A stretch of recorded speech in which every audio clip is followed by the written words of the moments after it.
YouTube for now. Okay. Is it the same one?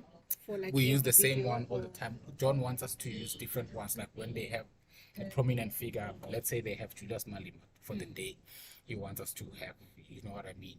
Okay. But I think so it's time consuming because our normal time was 9 a.m. This thing starts at 9:30. So you have to set up, create a thumbnail, and all that process is just and we only know on the day who's coming. Right? Like we don't always know time. Yeah. So it's like, yeah. Okay. Yeah. So it complicates things. Okay. Yeah. Okay, and then we're fine. We're streaming. Yeah. And then how do we cut to thingy? Clipping. Clipping. Yes. You come here to the thing, right? And then you use a screen recorder, I think. I just don't know where it is. Yeah? I did ask you to do it screen record. You said no. No. I'm saying that's not it doesn't give good results. Screen recording. Yeah. So we need to figure out how to do it in such a way that it will preserve the quality of the picture. Yeah. Okay, great. And then you go to YouTube. Yeah. And then so do you want to create the poll now? Send a podcast. Okay, perfect. So on the left-hand side, can you see where you were now? Where we went to import. So go to the top again. Yeah, there. Can you see where so yeah, you can use this. You can listen on my headsets or something, and then figure out how to record and get the audio as well. So what's the purpose of this now? This is for live streaming. Hi, Matimero, how's it? Sharp. Oh, you don't know them, ne? Okay. I'm gonna have access, but I wanna give Komoto access.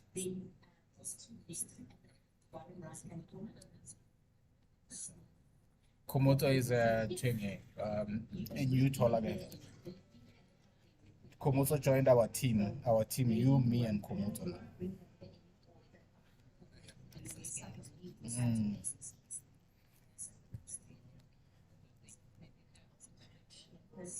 Yeah. So we'll have a meeting when you're back. When are you coming back? Oh.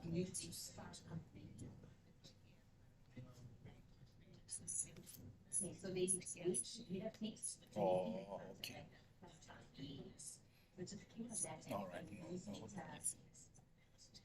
Sure.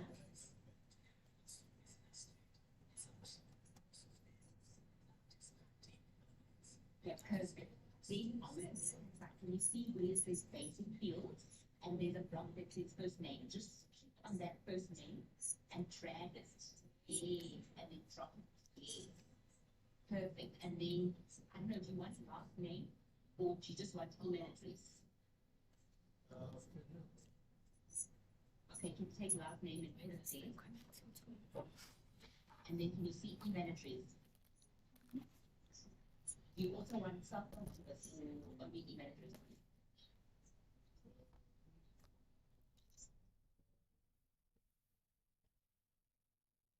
Perfect. So as you can see, so they'll be editing this in their first name, their last name, and then we've made email address compulsory. You see it's got that little asterisk there, which means they have to complete the email address. Are you happy with that? Okay, perfect. Then if you say next, okay, so here, that's a question because you want to add to the newspaper subscriber, right? You want to make this new list called website subscription, website subscribers. What do you think? Okay, so then say create list and say website sign up.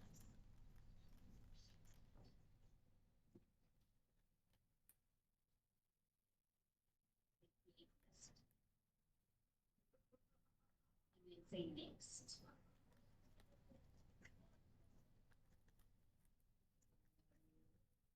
Okay, so let me just take you through the options. It's just saying that what when someone fills this in, it's going to send them an email for them to confirm the subscription. Are you happy with that, no?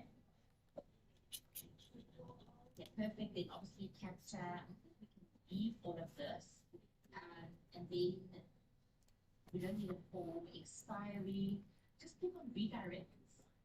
I just want to, I don't know, so we just have a default message here that just says you've now been subscribed. Thank you for your subscription.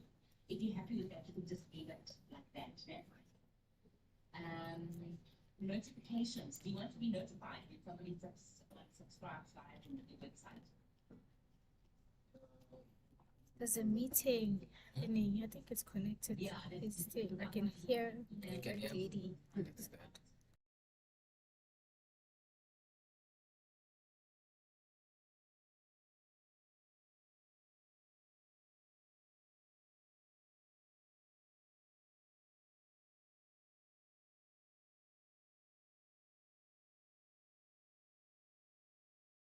Shall we do this? Because I also want to test it.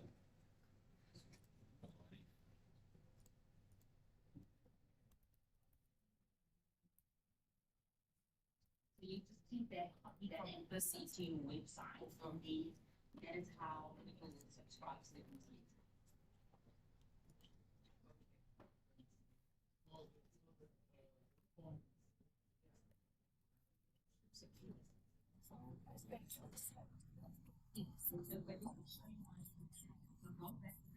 I'm not picking up the same audio.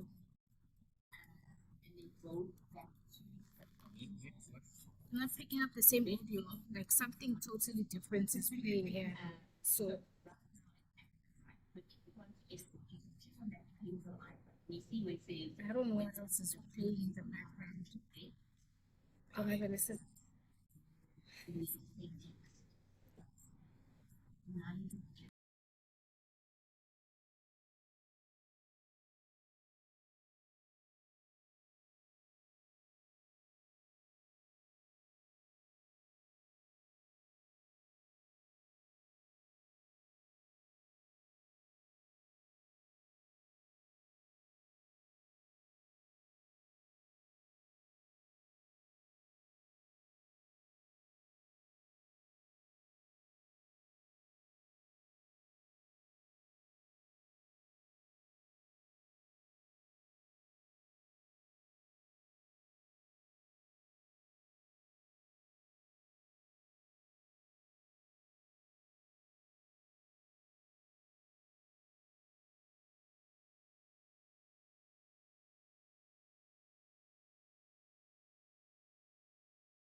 issues there. Can I just ask, did Mr. Ngu mention your superior, as Mr. Pompi, I think it is, as one of the people that you should not mention this to? Mr. Ngu does not know Mr. Pompi. Yes. So how did you determine that one of the people that you shouldn't be telling this is your immediate supervisor? It's because my boss, it's one of the senior law enforcement officials.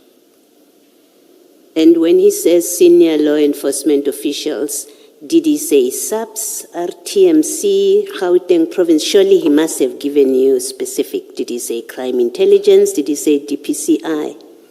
No. When he says to me, senior law enforcement officials, to me, I think I understand what he means. What does that mean? I don't understand what it means. And maybe because of your experience, you can assist us to make sense of this conversation between you and Mr. Ngu. When he says senior law enforcement officers, what do you understand him to say? Chair and commissioners, it's not for the first time that such informations come where, especially at my level, where I don't just, in actual fact, myself and Director Pompi, I don't report like I'm a junior. I sometimes go and work and give report afterwards. So when he says to me, be careful who you involve, I know running a risk of reporting such informations to the bosses. Sometimes you get to not become successful because the boss might have an interest in whatever information you got. I still don't know what it means or what you understood him to mean or to include or exclude in that senior officials. Are you, and really maybe to be more specific, try to be more specific in my question is, you are Gauteng traffic. There's SAPS. We know you have spoken, you eventually do call Provincial Commissioner Mawela when now you're at the scene and there are problems now. So there's SAPS, there's JMPD, there's your traffic, and I've also included DPCI, I've included crime intelligence, and I think that's not the fullness of it. There are many others. And I'm trying to understand that when Mr. Ngu, who you say you have a relationship with him, when he says, so you do have specifics, at least in your mind, about when he says senior officials, do not alert senior officials about this. You have an idea in your mind, is he talking about your traffic people? Is he talking about SAPS? Is he talking about DPCI? Is he talking about crime intelligence and whatever other law enforcement? So I'm trying to understand how you determined who not to inform, because there are hundreds of senior law enforcement officers. I think, Chair, what Ngu was trying to say, I understood it because he is not a law enforcement officer. I knew that he means it can be SAPS, it can be us, it can be metros, and others. When he said, that is why specifically he did not say, do not, be careful not to involve, let's say, be careful not to involve Samuel Mashaba. He said, do not involve senior law enforcement official. He didn't specifically say subs. So I think I understood him when he said, be careful. Thank you. Can I ask you why you did not involve junior law enforcement officials, especially those that work within the Citibank region and reported to you, and those that are whose activities on a daily basis are operational in nature, because you were more management at this stage? Why did you not involve any of those who report to you and are operational officers? To be honest, commissioners, nothing stopped me from doing that, or nothing stopped me from taking the operation or taking responsibility of the operation. But looking at or listening to him tell me the info, it is relevant that I take it direct to where it belongs, that is SAPS. And did you record any of this in any document? Is there any book that you use on a daily basis to record this sort of information? Yes, we do. Hence I'm saying, at my level, I go and work and come back and report, give report to my boss. No, but your own, not what you report to your boss. Is there a book or a diary that you keep and in which the day before and on the day of the 9th of July, you recorded information that was given to you? Remember, you're not telling senior officers, you're not telling bosses, but you're keeping a record of your activities and what you are busy with. Yes, I've got my diary. So there is such a diary? There was. Where is it? My car, when I was locked up that day, I had a lot of things in my car. It was taken to 13 in Araten, 13 pounds. And a lot of my stuff was stolen in 13. So one of the, the diary was also in there, my jackets, my uniforms, a lot of things. So now I don't have that record with me because it was stolen, it was taken in that day. All right. Can we leave it here then? As far as I'm talking only about Gauteng Traffic Police, as far as that part of law enforcement is concerned, for the purposes of this operation, you preferred that only you be involved in this operation and nobody else from Gauteng Traffic Police? Yes, because the information came to me, Chair. And I accept that it came to you. I'm saying, for the purposes of this operation, you preferred that only you from Gauteng Traffic must be involved. Correct. Thank you. Thank you. Chief, this allegation that you make now, this version that Mr. Nku told you to be careful who you involve because there are high-ranking officials involved. The first time you mentioned that was yesterday, correct? When you were reading your statement, it wasn't in your statement. It wasn't in my statement. And it wasn't in any other statements that you had prepared as part of the criminal investigation? If my memory serves me well, on the warning statement, if it serves me well, I wrote a lot of statements. Okay. I think it is in my warning statement, if it serves me well. Okay. I want to read to you what Mr. Nku says about that.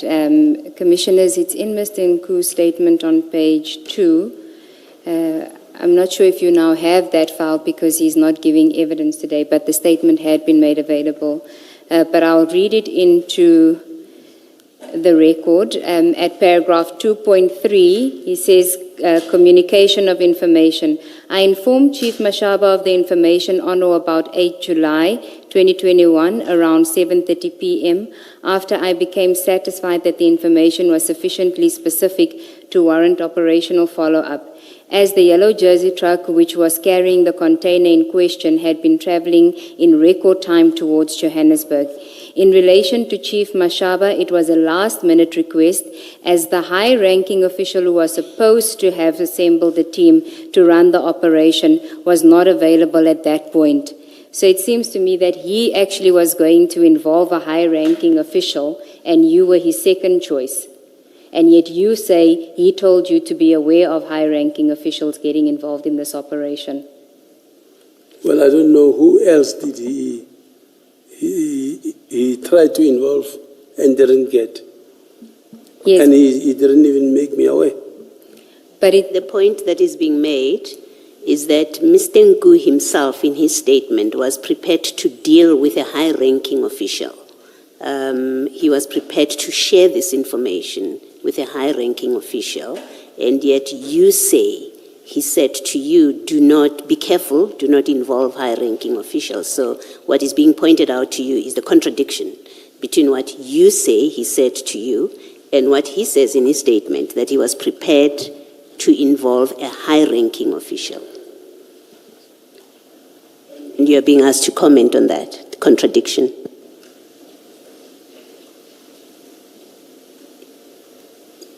If I may ask, contradiction how? Contradiction in a sense that he first started with a senior before coming to me.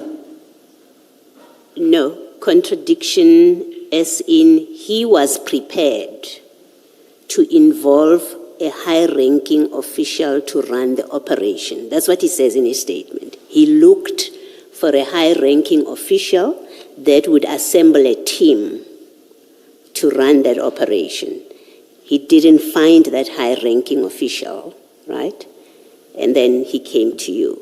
But what is being put to you is, on his statement, he was prepared to share this information and to involve a high-ranking official, and yet you tell us that he warned you not to involve a high-ranking official. You understand what I'm saying? I hear you, Commissioner. Yes. So what is being put to you is that what you say he warned you not to do, he was prepared to do himself, to involve a high-ranking official.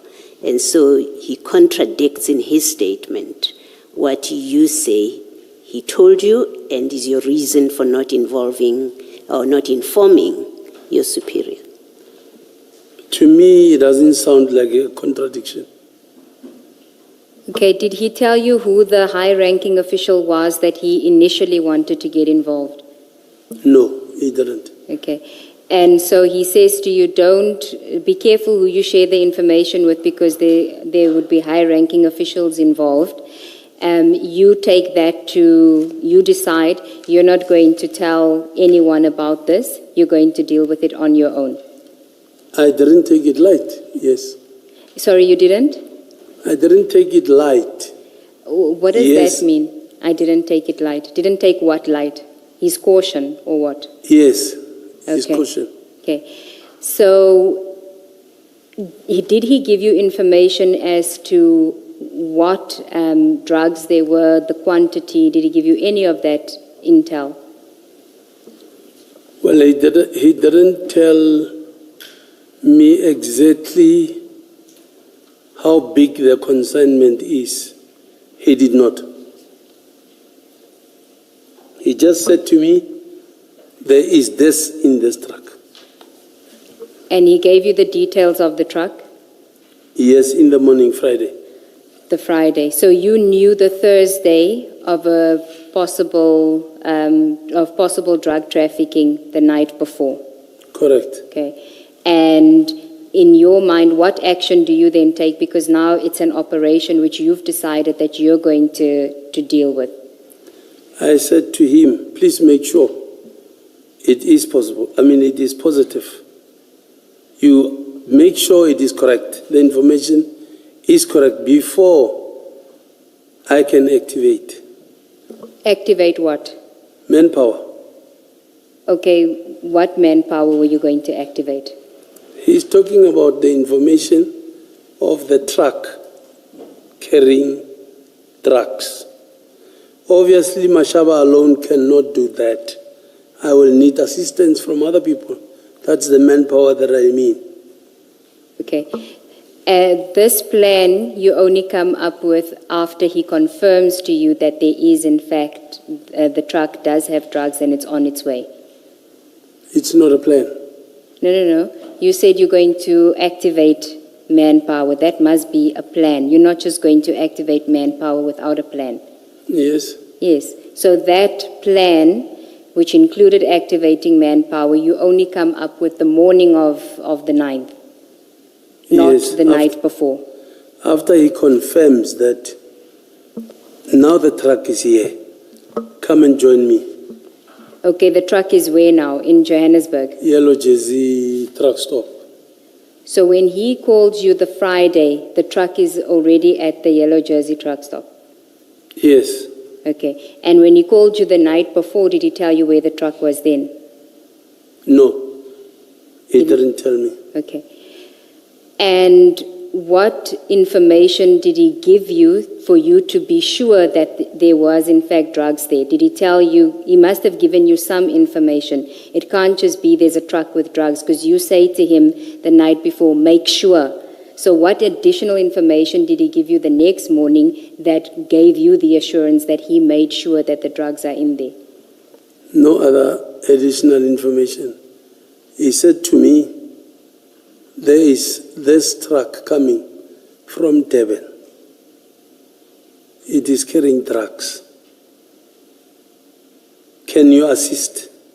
I said, provided you make sure you're telling the truth, I don't think that will be a problem. I will then make necessary arrangements. Okay, no, you say to him, make sure that he's positive. In your statement you say, I then asked Mr. Nku to first confirm if the information was positive before I could act on it, which means that he would have had to do something in order to give you that confirmation that the information was positive. Because the night before you're not certain, you say to him, make sure. The next morning when he calls you, what does he say to you that gives you the assurance that this is not just a wild goose chase? The truck I was talking about yesterday is here. Yes, but that doesn't tell you anything. It's just telling you the truck is here. How does he know that there are drugs in there? What is he basing his suspicion on, and what is he telling you about that? I don't know. Remember, I am only acting on the information he gives. And to me, if he says, what we're looking for is here, come. To me, it means it is positive. So I need to come and assist. But Chief Mashaba, you said that he must establish if the information is positive. All that you are telling us now is that he said the truck is here. That says nothing about, or let me go one step back. This was not about the truck, or rather, not only about the truck arriving in Johannesburg. Your concern about whether this was positive concerned the contents of the truck. Am I wrong? It was not just about the presence of the truck, it was about the contents of the truck, correct? You are correct, yes. Chair. Now, your focus seems to be about the presence of the truck in Johannesburg, because all you say is that he said the truck is now here. That says nothing about the contents of the truck. And that alone could not have satisfied you on what you wanted to be sure of. Is this positive? Make sure that this is positive. Remember, Chair, he is the one bringing information to me. When I say to him, please, I don't want to leave what I'm doing to come and do things that are not there. Exactly. Make sure. Yes. So if he says to me, here is the truck, it means he would have made sure. That's why he's even calling again. I don't understand that. The presence of the truck in Johannesburg says nothing about what you were insistent about. Make sure I don't want to leave things that I'm doing here for nothing.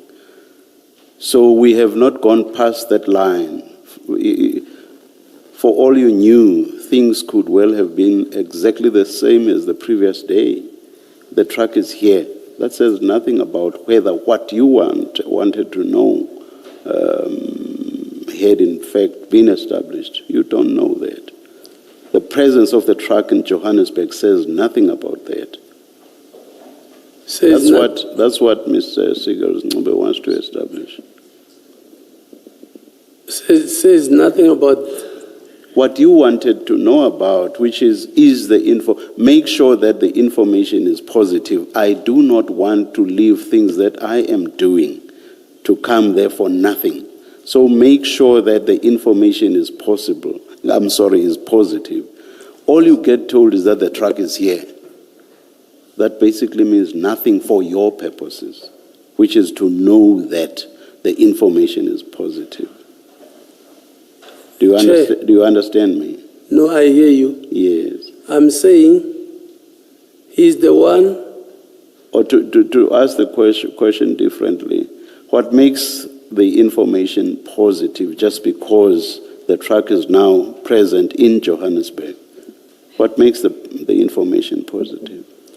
For him to confirm that the truck I was telling you about from Durban, it is now has touched down in Joburg. That means the information is got about this truck. No, I don't see the logic in that. I don't see how you skip to that means. Not merely by saying the truck is now in Johannesburg. There's a leap in your logic there. There's a quantum leap, in fact, in your logic. That means cannot come from the truck is now in Johannesburg. It simply cannot. Well,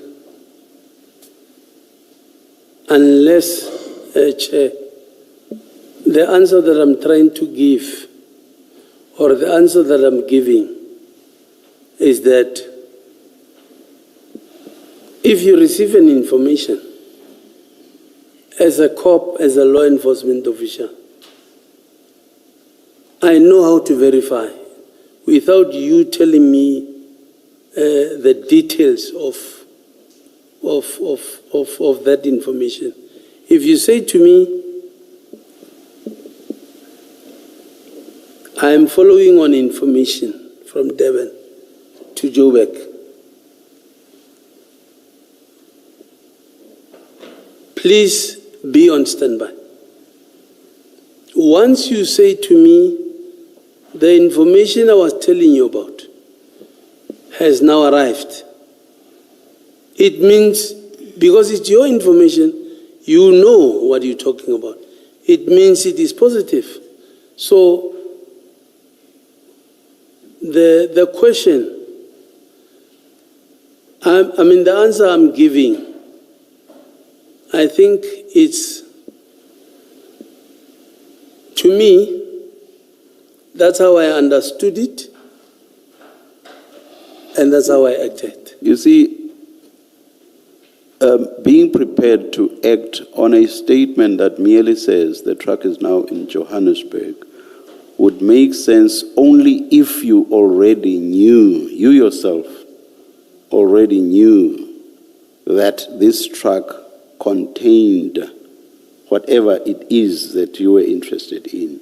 Otherwise, there's simply no logic in saying, I was told that the truck was now in Johannesburg. That meant that the information I wanted had been established. There's simply no logic in that. You would only be satisfied by a statement that says the truck is now in Johannesburg if you knew what the contents of the truck were. That's the only thing that makes sense. Otherwise, what you say, No, Chief Chair. Chief Mashaba does not make No, sense. Chair, I don't agree. Make it logical then, because that's why it's simply not logical, and the example that you give does not assist, and I'm not prepared to be dragged into that example. I'm talking about specific facts here. You say, I'm not going to leave what I'm doing here for information that may well not be established or may well not be truthful. And all you get is that the truck is here. And that satisfies you that the information you wanted established has in fact been established. That does not make sense. It's as simple as all that. So if you say you were satisfied, make it logical, make it make sense. Otherwise, that's why it simply does not make sense. I was satisfied, Chair. I want to know why. That's what I'm engaging you on. I want to know why, or how could you have been satisfied?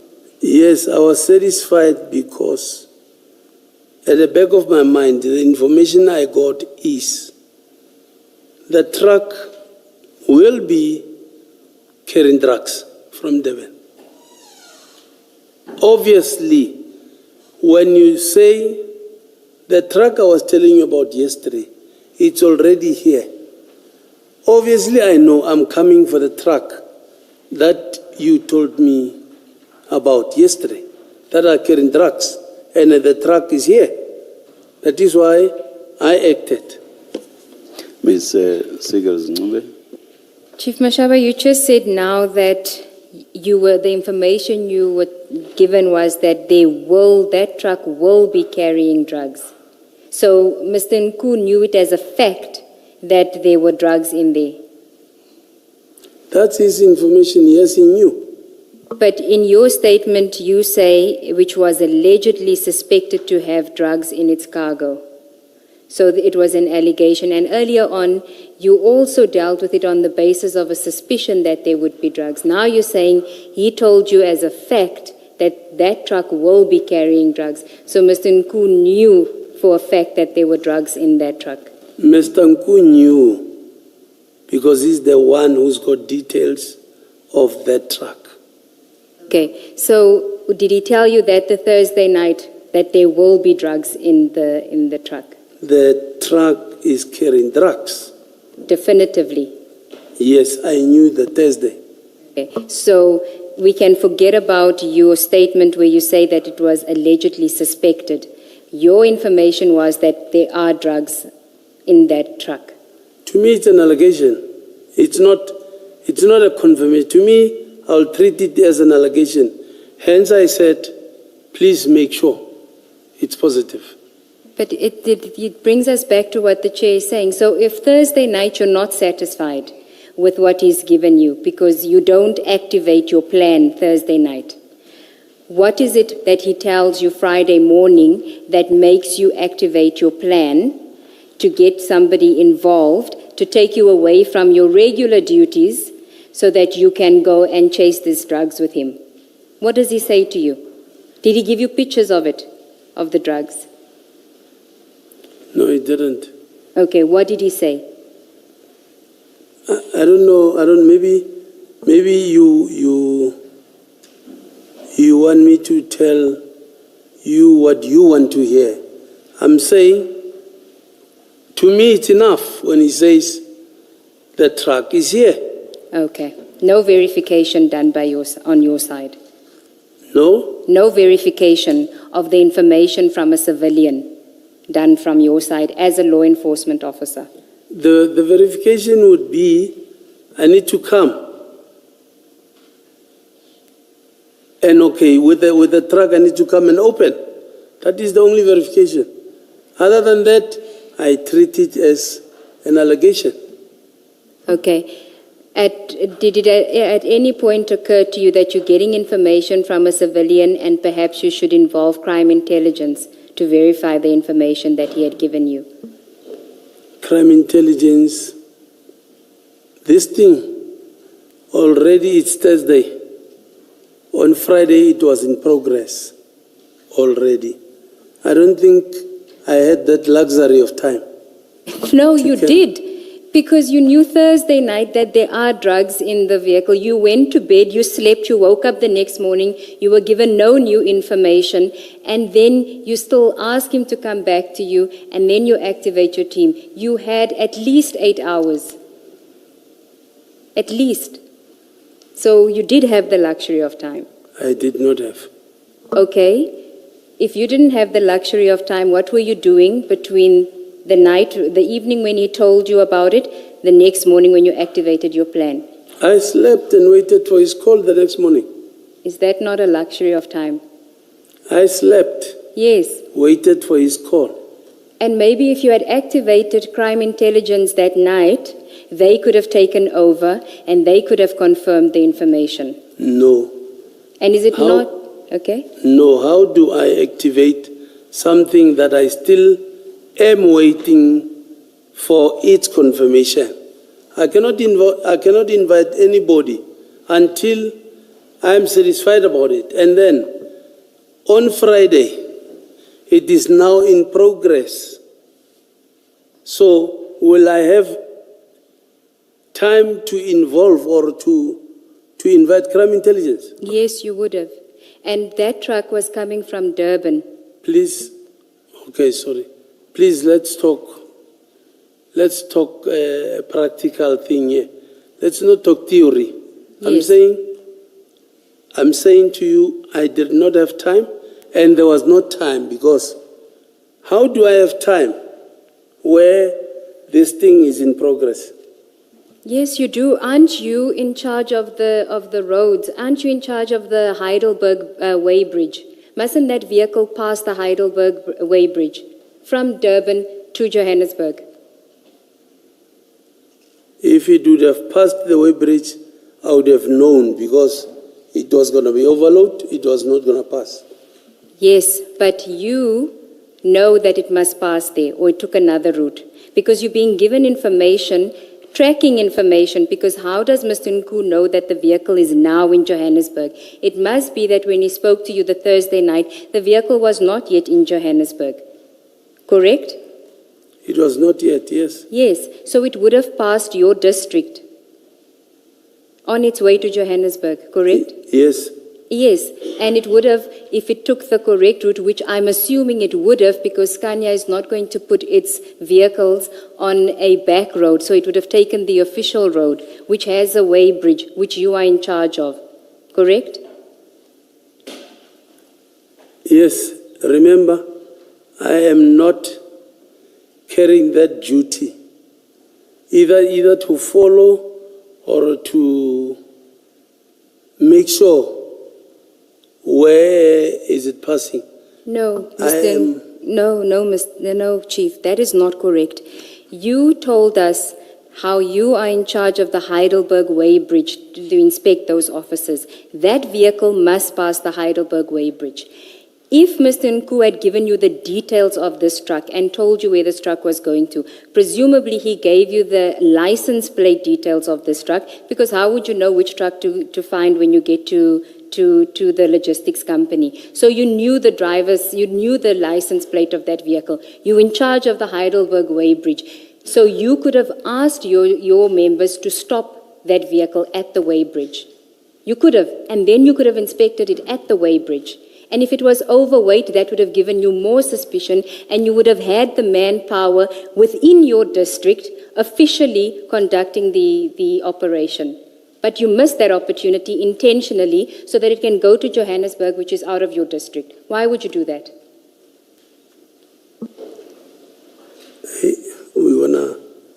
We're gonna take the whole day, because I have all the time. Let's take the whole day. I want to know if the truck is coming from Durban to Johannesburg and has to pass the Heidelberg Way Bridge. Why do you not activate your official team and tell them, if you see a truck coming to that Way Bridge, because it's a truck and buses must. I know this because I used to be a hostess on the bus. Those trucks must stop on the Way Bridge.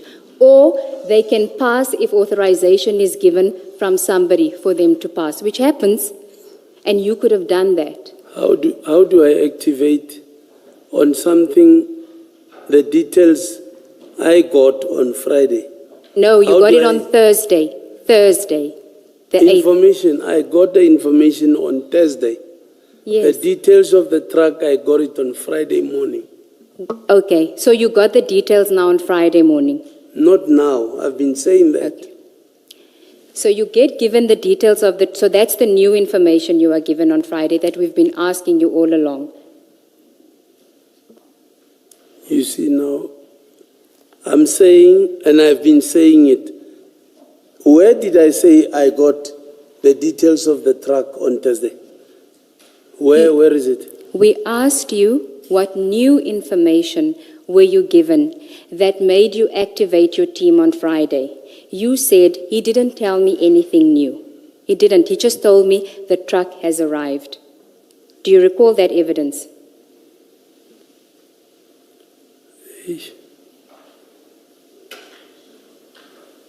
Do you recall the evidence? I said the information came on Thursday. The details of the truck was given to me Friday morning. Hence, when you said to me, why didn't you activate crime intelligence? I said, this thing is in progress.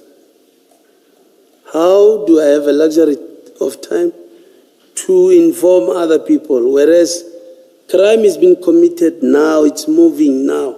So, same with and there's a lot of trucks that comes from Devon that doesn't pass through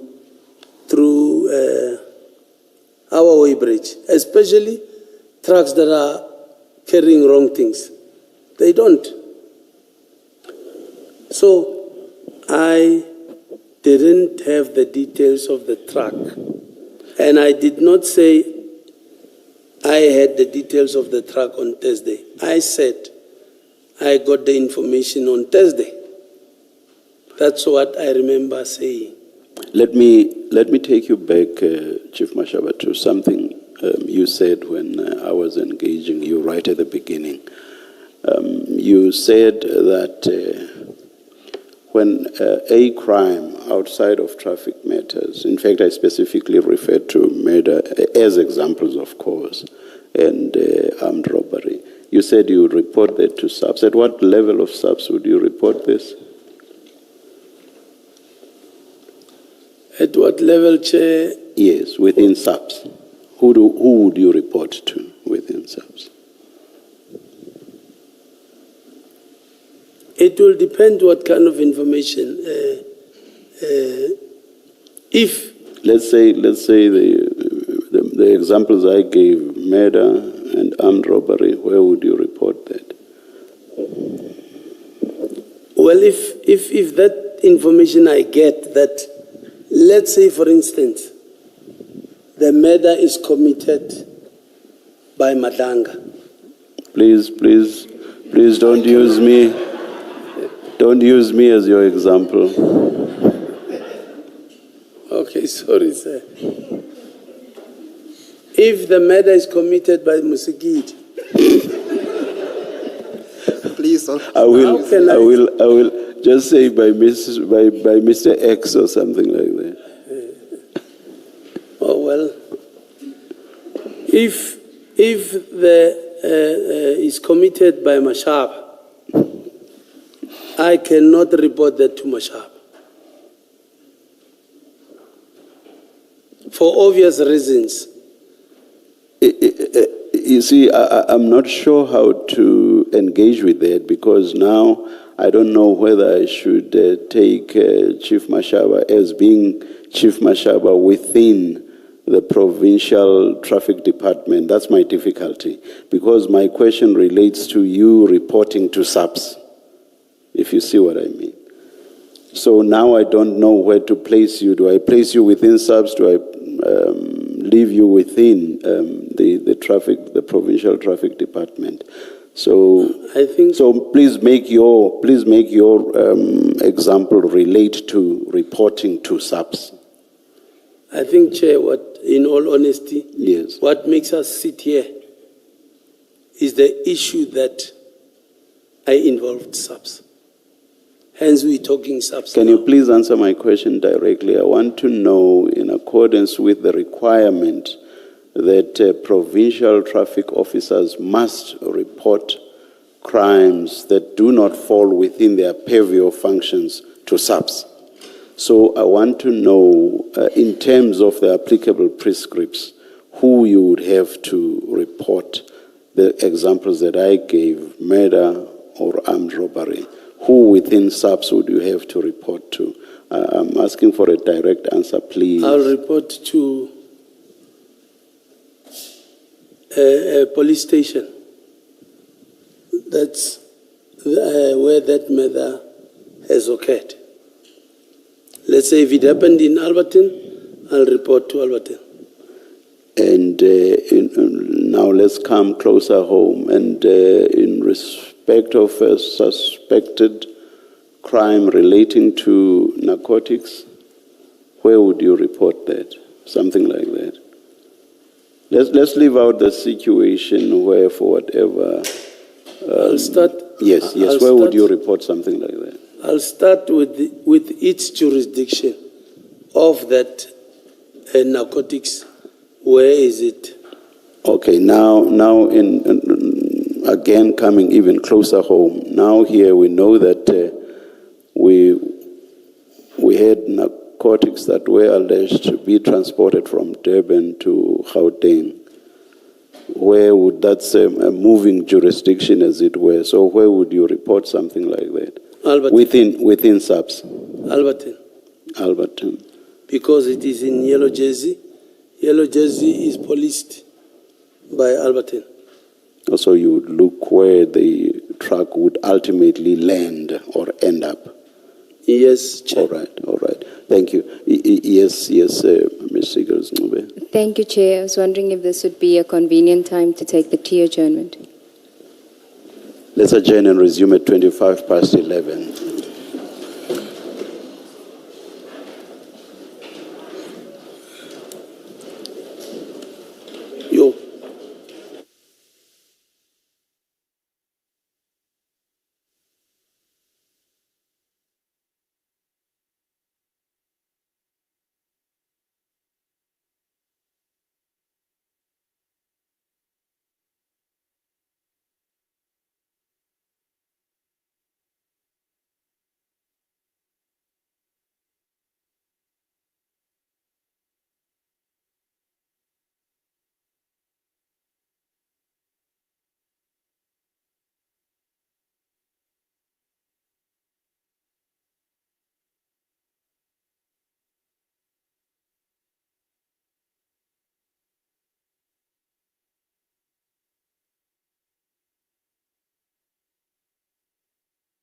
switch off your cell phones? Thank you.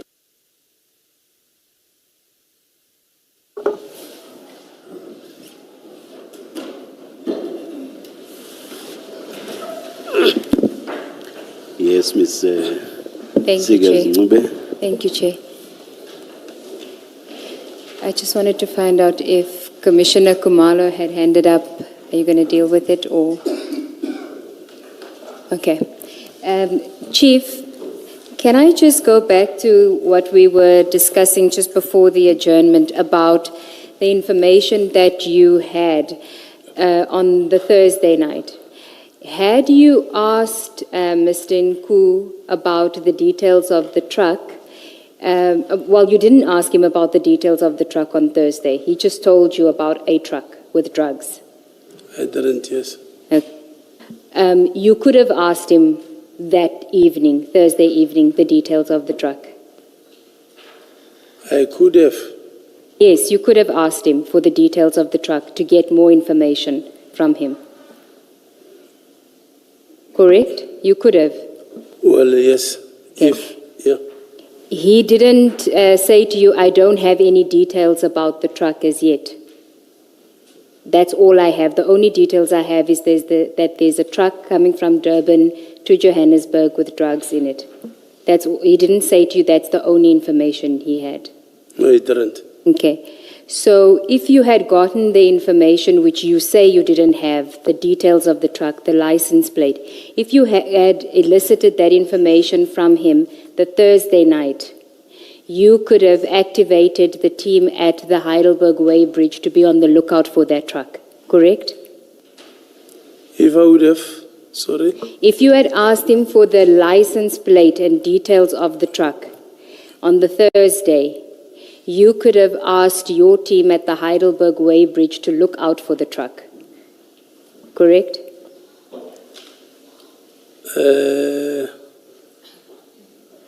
I don't think so. Why not? Well, it depends, because hence I'm saying I am treating it, it's a sensitive information.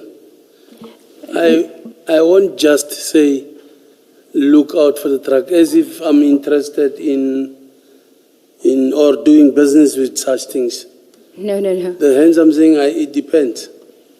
No, it's not sensitive information to say to your team, to say to the people at the Heidelberg Way Bridge, there's a truck with license plate XYZ, please be on the lookout, and when this truck comes by the Way Bridge, pull it over and make it wait. There's nothing wrong in saying that. You could have done that. No, you don't just say that. If I'm saying look out, be on the lookout for this truck, what is it doing? How about this truck? Look out for? Yes, but you have a suspicion and you don't want to share that information with anyone else at the moment, right? That is your version. And something, it depends. I was not going to do it. I know you were not going to do it. You didn't do it. I'm asking you whether you could have done it. No. You couldn't have? No. So as the acting deputy director of the Sidibeng district and the chief provincial inspector, who you indicated you were responsible for doing inspections at the Heidelberg Way Bridge, you couldn't have simply said to them at the Way Bridge, there's a vehicle that's going to come past here. If it does, pull it over, call me and I'll come out. Why couldn't you do that? Remember the information I got. It doesn't fall under our mandate. So if I would have said that to them, I am saying that to them to do what? To call me, and then I was not going to do it because I know it's going to give us a difficulty in dealing with it. It still needed subs. Now, Bearing in mind that you said as you would have to report something like this to SAPS, did you report? Yes, I reported. To whom? I did not report. I requested manpower in the morning. My understanding is that asking for manpower to then engage in an operation like you did is not the same as reporting to SAPS. So your answer is you did not report. I did not report. And this is something that you ought to have reported, not so? You reported to who, Chair? To SAPS. I think When, on Thursday or Friday? Doesn't matter. But before engaging in an operation, did you not have to report? This is about, I asked you earlier that whether you would have to report something that involves narcotics, and I think your answer was yes, you must report something like that. On this one, Chair, I was cautioned on this one. Hence, I did not report directly to SAPS. So you do not comply with prescripts based on something that a civilian tells you. So you basically bow to the wishes of a civilian and you do not act in the manner you are required to. You've said you had to report something like this to SAPS, and you say that you did not report, and you say you did not report because you were cautioned by Mr. Nku, a civilian. So basically you are saying Mr. Nku said, do not comply with your prescripts, and you did not comply with your prescripts. Is that what you are telling us? I did not bow. That's the effect of it. No, I did not bow. Hence, you can also see, Chair, that me not reporting, according to the prescripts, like the Chair is saying. No, you gave us the prescripts. You gave us the prescripts. Yes, continue. I did not bow to the civilian. At most of the time, you get information and still use your own discretion. You don't just report anyhow. Use your discretion to the extent of not complying with prescripts? Not complying to the prescripts. My discretion to the operation that I will engage myself in. If that operation was unsuccessful, yes, it would mean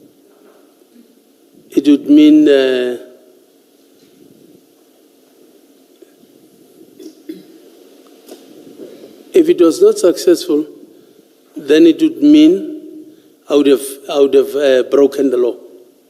No, it's not a criminal offense. I want a direct answer to my question. My question is, are you saying you are entitled to use your discretion contrary to applicable prescripts? Is that what you are saying? Yes, Chair. And where do you get that entitlement from if it's directly contrary to existing prescripts? Where would you get the entitlement from? I can't say where do I get exactly, but at times you apply your mind, Chair. Yes, you could see me, as long as the decision you are taking, you'll be able to substantiate. I don't think there's a problem. If your exercise of discretion is contrary to prescripts as you accept it is, so would you accept that the exercise of a discretion in those circumstances would be unlawful? No, it's not a criminal offense. No. I'm not asking you about a criminal offense. I'm asking you about something may be contrary to prescripts without being a crime. Do you understand that? Yes. Yes. Now my question is, if you say that your exercise of discretion, and you've accepted this, your exercise of discretion is contrary to prescripts in those circumstances, do you accept that such exercise of discretion is unlawful? The answer must be yes. I can't see any other answer to that. No, Chair. If it finds me to be in the wrong, it's unlawful. No. The lawfulness or otherwise cannot depend on the ultimate outcome. It can never be. The lawfulness or otherwise must be determined at the stage you are acting, because the prescripts exist already. And it's a question of whether you act in accordance with them or you don't. And if you do not act in accordance with them, surely acting contrary to them must be unlawful. It's as simple as all that. Because otherwise, if it's contrary to the prescripts, where would the lawfulness come from?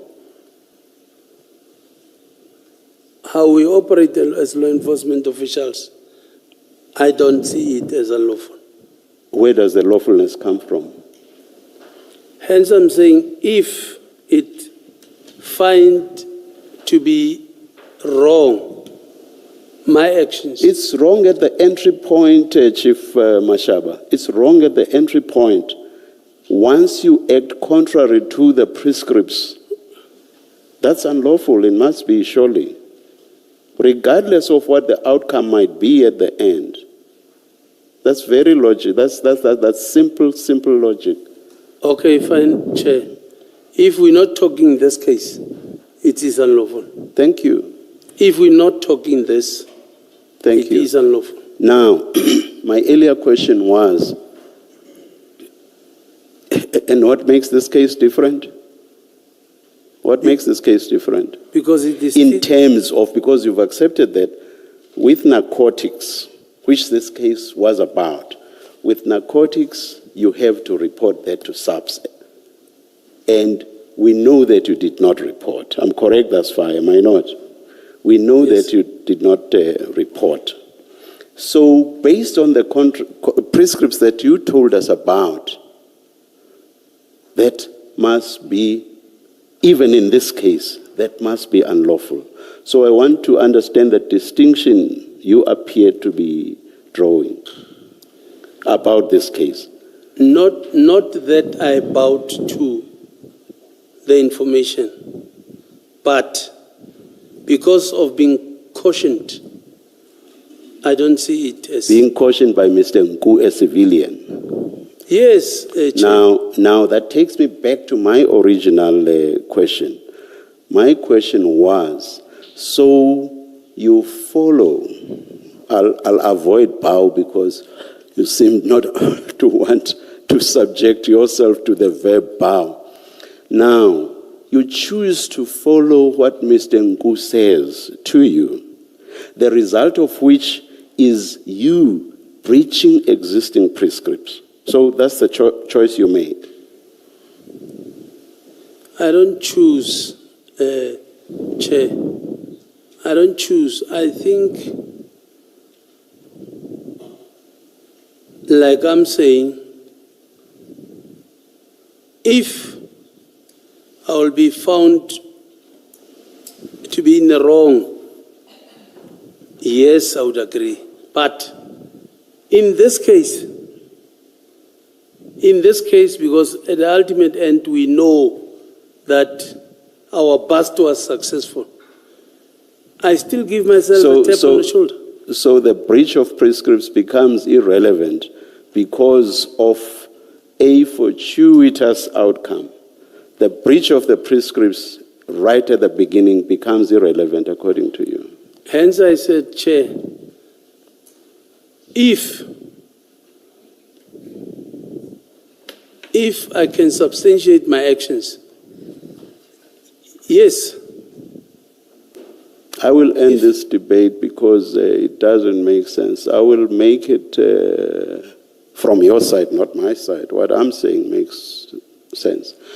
I will end this debate, Chief Mashaba, by saying, I suggest to you that, one, you breached existing prescripts, which we get from you, and in respect of which you actually accept the breach.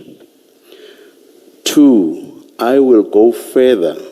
Everything I've said thus far, you have agreed to, and this is the part that you don't agree with. I will further suggest to you that your conduct was unlawful. You may comment if you want to. That is, the conduct of not following prescripts, but instead following what Mr. Nku said to you. That was unlawful. You have no discretion not to follow existing principles. That is what I suggest to you. Other people will say that is what I put to you. Do you care to comment? I don't agree with you, Chair. Thank you. For the reasons that in the end the past was successful. That's your main reason. Or That's one of the reasons. That's the reason. That's the reason. Thank I don't you. agree with you. Thank you. Can you just clarify in response to Advocate Ngube's question? You said something along these lines. I think she was asking you why you did not involve the team in the Way Bridge. And in response, you said, information I got did not fall within our mandate. What did you mean by that? It did not fall within our mandate? We're talking drugs, and it's not our specialty. That's what I mean. So because the information you got involved drug trafficking, it did not fall within the mandate of the traffic police. Is that what you meant? It doesn't fall within, but nothing, like I'm saying, nothing stops us from acting. Hence I'm saying, you choose informations. Nothing stopped me from, I would have brought my team and stopped it and did it. But because to save time and other things, I said, no, you know what, this thing is going to give us problems, it's going to give us talk too much. Let me just give it to subs. That's where it belongs. Thank you. Chief, the information you get on Thursday night is that there is a suspicion that there's drugs on a truck coming from Durban to Johannesburg. I'm following on what Commissioner Khumalo is asking you, because you did say, when I asked you why wouldn't you just give the information to people at the weighbridge to just pull over the truck and wait for you to come, right? And you said that falls out of my mandate. Now, why does going to the Yellow Jersey Logistics Company to try and get the truck there, why does that fall within your mandate? Is it simply because you had a SAPS member with you? I didn't have a SAPS member with me. I called the SAPS member after. Okay. Yes. So why do you go to Yellow Jersey Logistics without the SAPS member, with the civilian, without any backup at that point, but you can't mobilize your official team at the weighbridge to look out for this vehicle and pull it over? So sorry, what is your question? You are taking it too long. Okay. I will forget the question. You say when you went to the Yellow Jersey Logistics, you didn't go with a police officer. Yes. So you went there with the civilian, or you met the civilian there. You met Mr. Nku there. Correct? Yes. Okay. Sure. So why were you mandated to go with Mr. Nku to Yellow Jersey Logistics, but you weren't mandated to simply tell your team at the weighbridge to pull over the vehicle if they come across the vehicle? Because the information came to me. I wanted to verify. If I saw it fit, nothing, I'm still saying, nothing would have stopped me to call my team. Yes, and you could have done that the night before, but then it would have been official because it is at the weighbridge. No, let's leave the night before. Hence, I'm saying the night before, I waited for the confirmation for Friday. So, if when I got there, let's say if I wanted to, I would have called my team. Because nothing stops me from doing that. It's crime prevention. But I saw it fit that let me call the nearest police station. Sorry, I'm confused by this and earlier evidence that you gave. I was under the impression that you cannot go into premises to investigate a crime. Now you say if you wanted to, you could have called your team to go into the premises and you chose to call SAPS. Am I misunderstanding something in your evidence? I think you are misunderstanding, Chair. Okay, clarify it. I'm saying, and I said from the beginning, I saw it fit that let me involve SAPS. And in the beginning, I also said, applying for search warrants, it's simple and easy for SAPS. But, hence I said, this thing, or the road, is a crime scene for us. I would have waited for it to come, calling my team. When it goes to the road, we pounce on it, and there was nothing wrong with that. Yes. My question is different. We know this truck was on the road at some point that you are now involved and you didn't stop it. So let's park what you could do when the truck is on the road. I'm asking you a question about you went into premises. You went into Yellow Jersey premises. They refused you opening the truck. You allowed it to get onto the road. You did not stop it in the way that you say you could have stopped it. And then it got to Scania, and you got into Scania premises. And that's where you actioned this. Those are the facts. That's what happened. There's no controversy about the movement of this truck from Yellow Jersey, your presence at Yellow Jersey, its movement to Scania, and you arriving and getting into the Scania property. There's no controversy about that, no? I didn't try to enter and I was refused. Sorry, I don't understand what you're saying.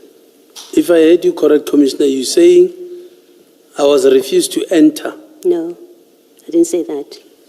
I'm saying to you, the facts that have been established from your statement, Mr. Nku's statement, Mr. Mohane's statement, the employees of the two different companies' statements, the common facts are you, Chief Mashaba, went into the property of Yellow Jersey when the truck was there. You meet with Mr. Nku, he briefs you, and then you speak to Mahane eventually, and the three of you proceed to Yellow Jersey where the truck was parked. Am I correct so far? That's not correct. I did not go to Yellow Jersey. So you didn't enter that property? I did not, and I entered with Mahane.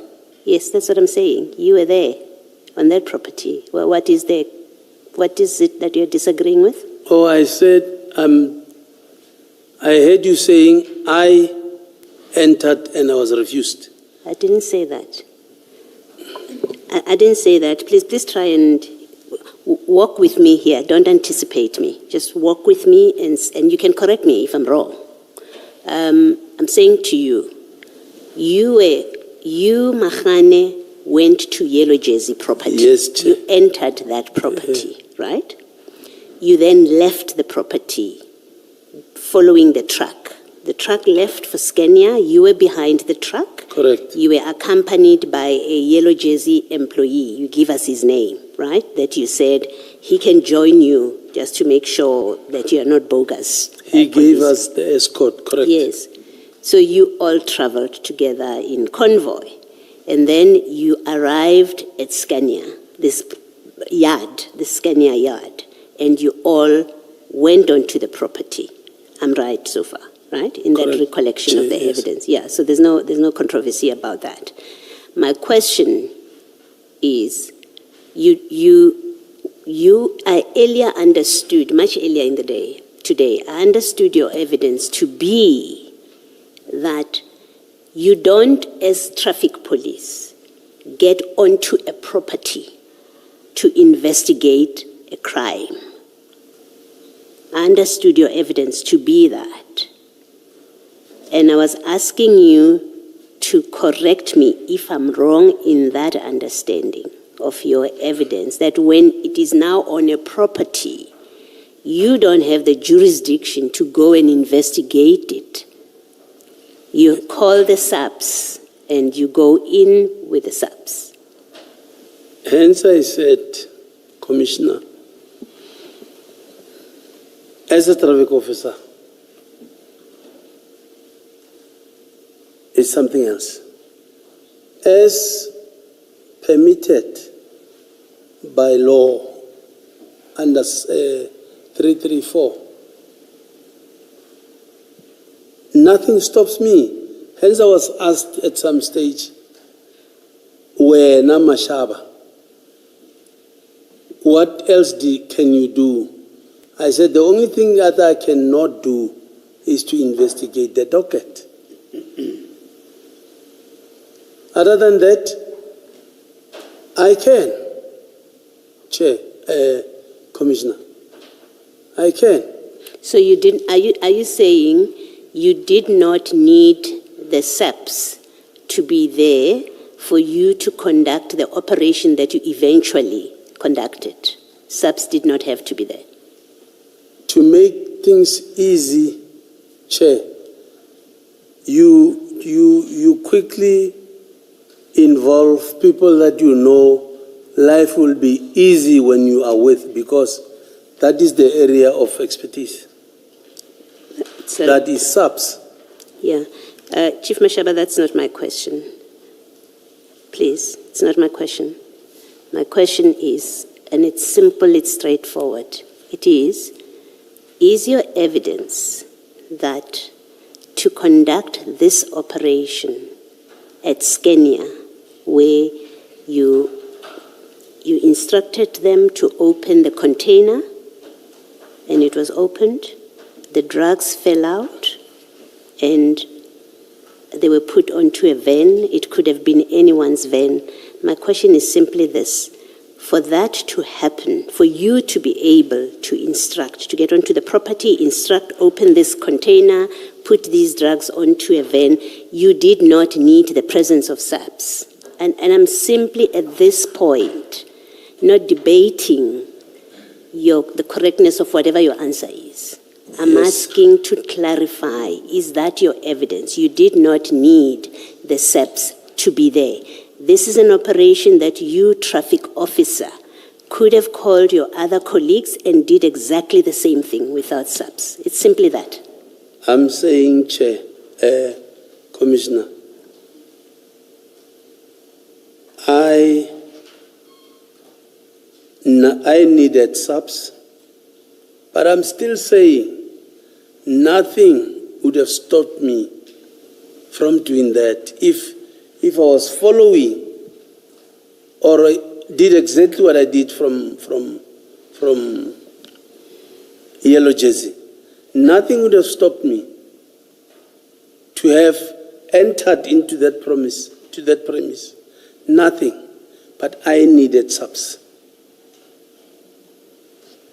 Okay, just so that I'm clear. You could have done what you did at Scania without involving the SAPS. You could have done it. I could have done that, yes. And there's nothing that required you to involve the SAPS. Nothing like what, Commissioner, if I may ask? Call it a prescript, a rule, a procedure, whatever. There is nothing that obliged you, maybe let me use the word, nothing compelled you to bring the SAPS onto this operation. It's an operation that in terms of the law, your prescripts, your rules, your protocols, you are entitled to do exactly what you did without the SAPS. If I had reasonable suspicion, nothing would have stopped me. Don't add facts that are not part of this case that we are dealing with. The facts remain the same. Nku tells you on the 8th, there's a truck coming up, right? Nku calls you on the 9th. You meet with him. He briefs you. You all go to Yellow Jersey. Well, you bring Mohane onto the picture. You all proceed to Yellow Jersey. You get onto the road. You all proceed to Scania. You all got into Scania's property, right? You instruct the Scania people to open the container. The drugs fall out. Those facts don't change, and we don't add anything. I'm saying to you, on these facts, are you saying to us there is no protocol, rule, prescript, law, nothing that obliged you to bring the subs onto this operation on the property of Scania as it unfolded there? Nothing. Okay, thank you. Nothing. Thank you. Thank you, Commissioners. Chief, I'll come back to this aspect. I just wanted us to deal with your relationship with Mr. Nku. How do you know Mr. Nku?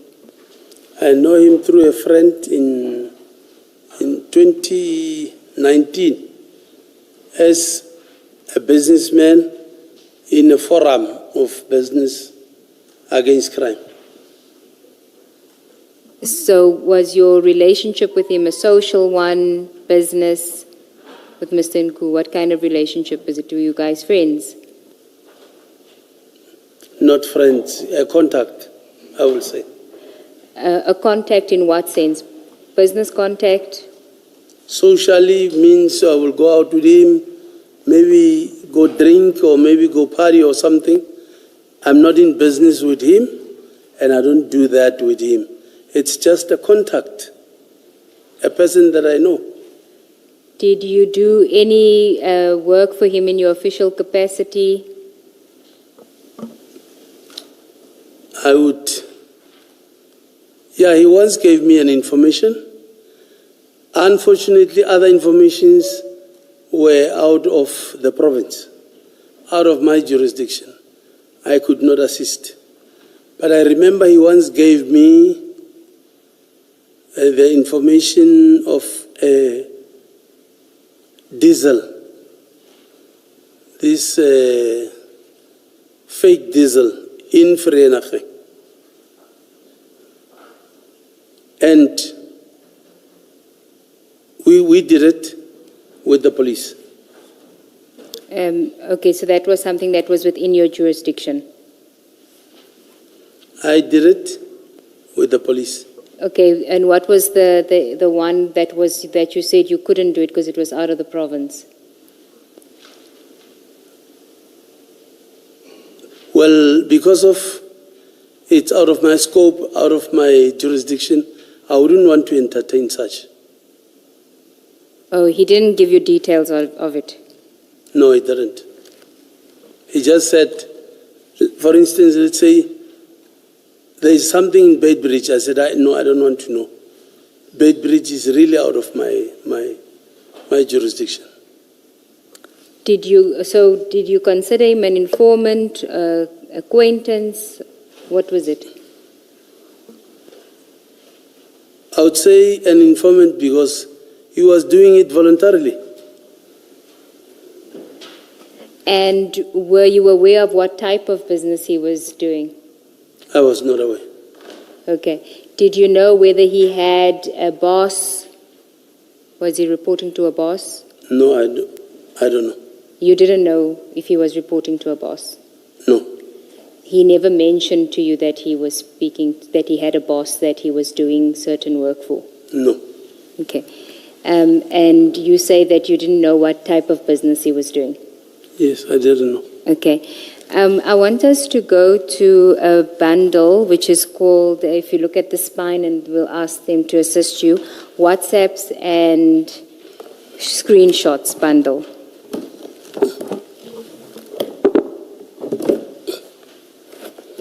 And if you can go to the tab that is labeled CJC 274.3.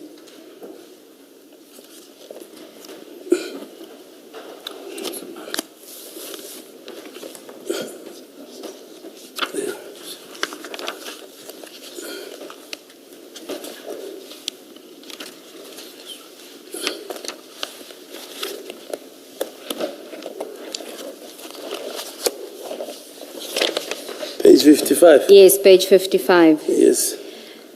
Now, CJC 274.3, which starts on page 55 and goes up until page 124. Yes. It's WhatsApp messages between Mr. Nku and somebody whose name is saved as Doggy Walks. And we have confirmed that that is the number that's associated with Doggy Hawks is a number, which I'm not going to read out, that was recorded to you in 2019. I'm going to... Doggy Hawks? Yes. Okay. So what I'm proposing to do is there's an exhibit that I'm going to hand up which shows the number and confirms, and then I want you to confirm that that is indeed your number. And Chair, we'll hand it up. It's CJC 275.1. I think, are you handing up all of them? Which page? She'll hand up a copy to you. Oh. Thank you.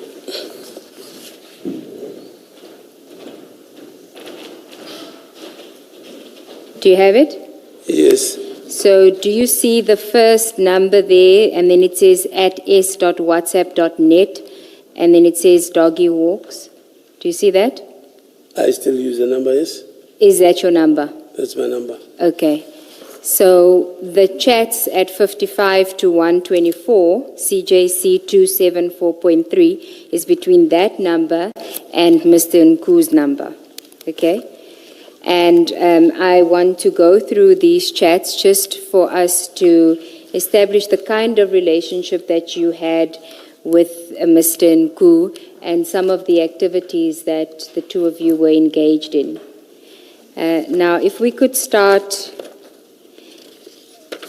at page 56, you will see that the white blocks, that would be you messaging. That is why it says received, because these are messages from Mr. Nku's phone. And then in the green, that is him sending the message to you. Yes. Now, the third white block, which is from you, it says, good morning, S. We met very late yesterday with Captain Mataboge. He is talking to his colleagues today, and we expect a positive answer. I just wanted to know, just to orientate ourselves, who is Captain Mataboge? Do you know him? I can't remember. You can't remember? No. Okay. And then the last white box there, it's you sending him a message, I sent my boys. Just above that, Mr. Nku sends a message, thanks Abuti, please don't forget the full details for the roster. And you give a thumbs up and you say, I sent my boys. This is in February, the 18th of February 2019. Who were you referring to when you referred to when you spoke to Mr. Nku about your boys? I sent my boys. Hey, this is how many years ago? 7 years ago. I can't remember what you were talking about here. Okay. But in the context of your relationship, who would boys be? So if you had told him that you sent your boys, who would it have been? If he's asking you, he's telling you, please don't forget the full details for the roster, you say thumbs up, and you say, I sent my boys. Like I'm saying, I wouldn't remember. Apologies, go ahead. My boys, I don't remember. Would it have been members of your team? I don't think so. Okay, what other I've got- boys could you be sending and telling Mr. Nku that you were sending? It can be friends, Okay. Did you have mutual depending friends? on what we were talking about here. Okay, go Can to be the friends. next page. You'll see at the top he sends you the praying hands or high five, which signifies he's grateful. And then your message, you say, "I'll bring back your dignity to your bosses." Who were his bosses?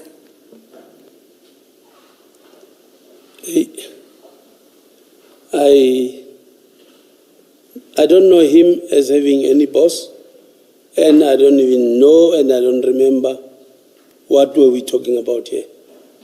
Okay, but you must know that he had bosses because you say, "I will bring your dignity back your dignity to your bosses." So for you to bring somebody's dignity back to your bosses, you must know that he's faced with a situation where he either needs to redeem himself to his bosses or there's something that's troubling him regarding his bosses. And how are you going to bring his dignity back to his bosses? I can't remember what you were talking about.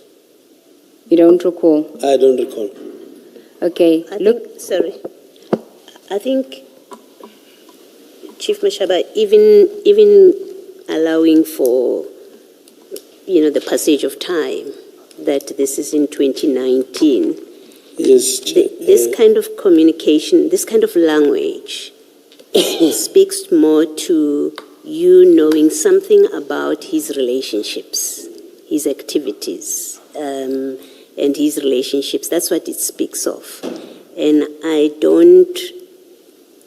I expect that even with the passage of time, because you describe him as someone you're close to, so you know something about his relationships, and you should be able, I would expect you to be able to hazard something, to say, well, I may have been talking about his employer, I may have been talking about his friends, I knew that he was involved with this and that. So to give a blank, I don't know, because it was in 2019. If this was an arm's length relationship between you and Mr. Nku that you really don't have much to do with, I would see how you would struggle. But it's someone you've described as someone very close that you also socialize with. So the passage of time really should be able to get you to suggest possibilities of who you could have been referring to.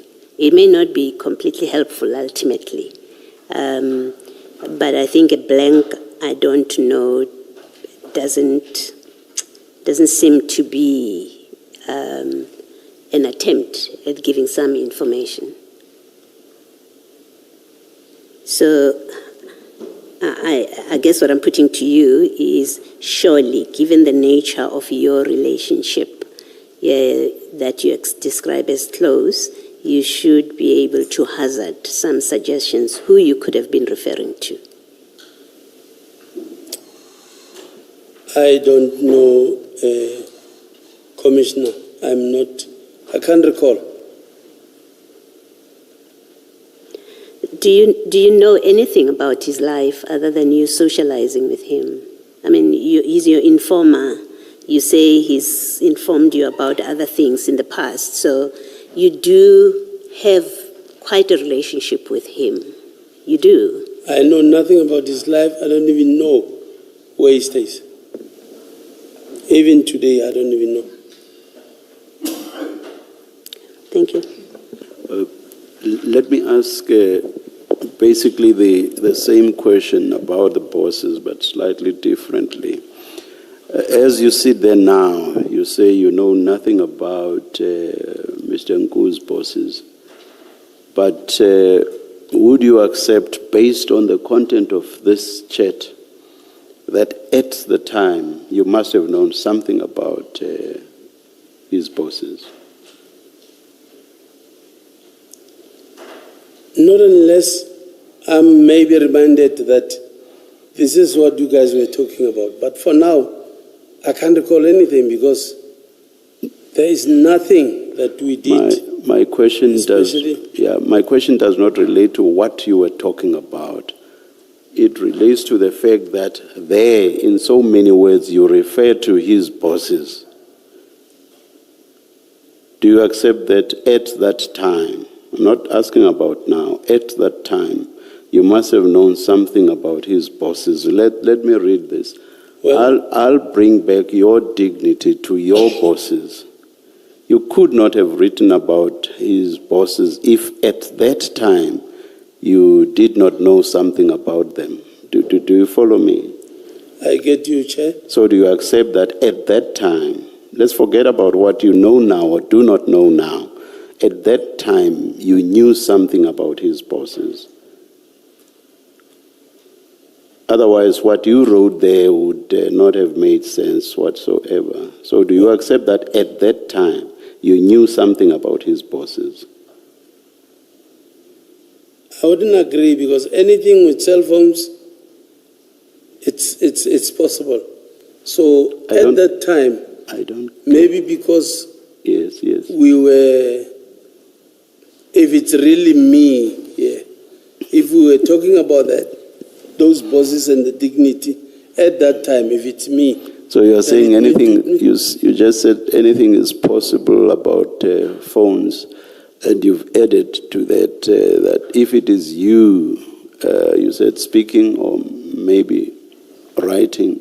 So are you now suggesting that it may well be that the content of the chats has been tampered with? Is that the suggestion you are making now? There is that possibility.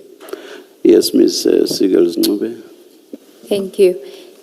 Can I just follow up on this? So, assuming that there's no tampering here with these communications from Mr. Nku's phone, let's assume that for purposes of the question that the chairperson is asking you.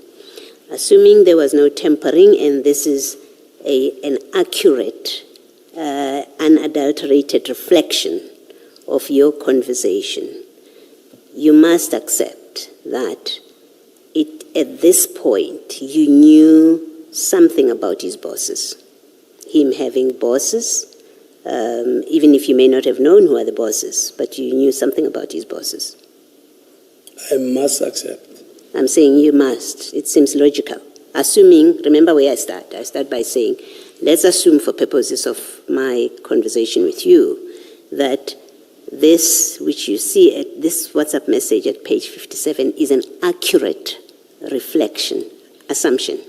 Let's assume it's an accurate reflection of what you said to Mr. Nku. It's not doctored, it's an assumption. Let's assume it's not doctored, it's not made up. It is in fact what you sent to him, we assume.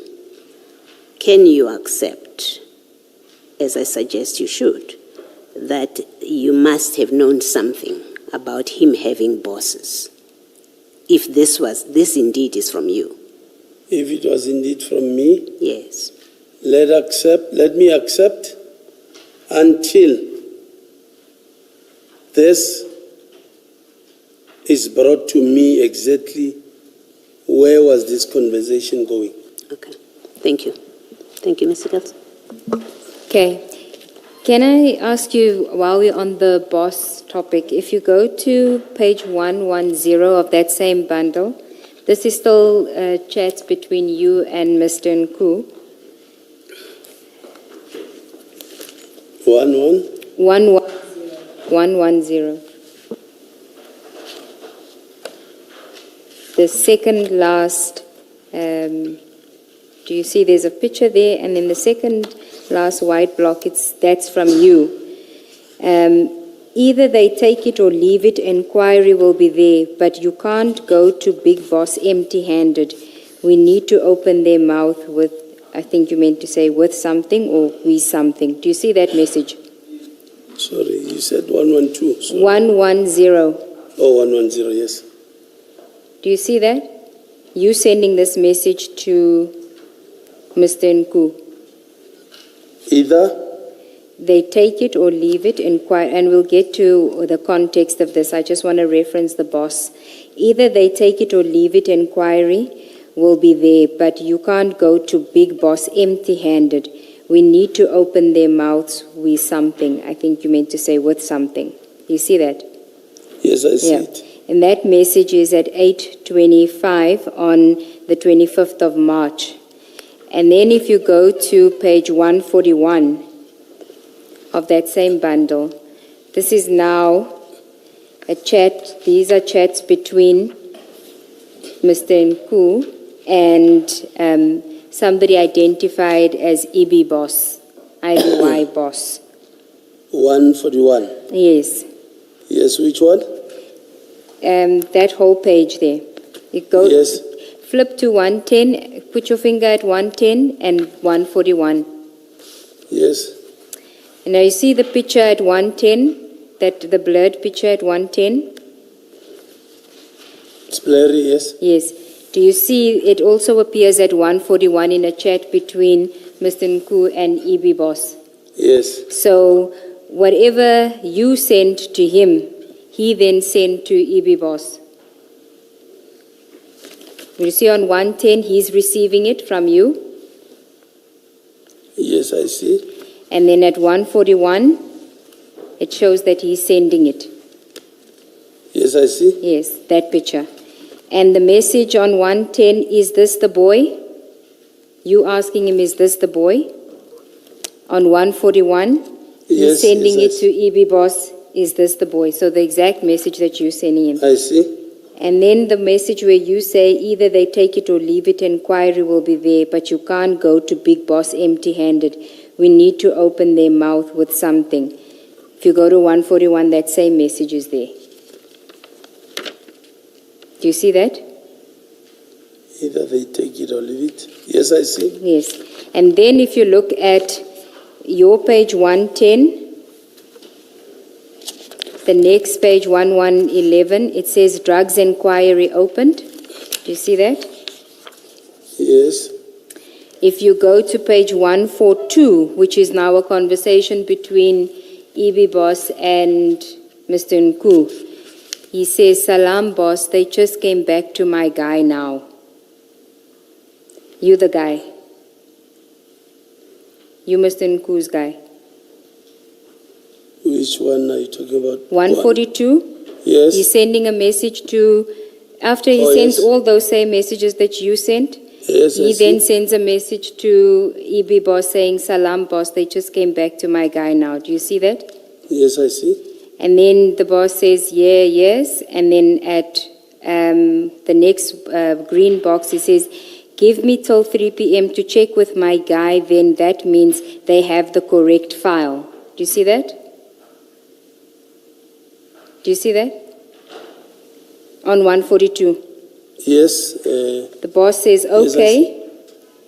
And then EB Boss starts an audio call, and then the next message is from Mr. Nku to the boss. "Drugs and money laundering inquiry opened, so ball is in their court. We're not going to approach Big Boss empty-handed. It's a serious one." Do you see that message?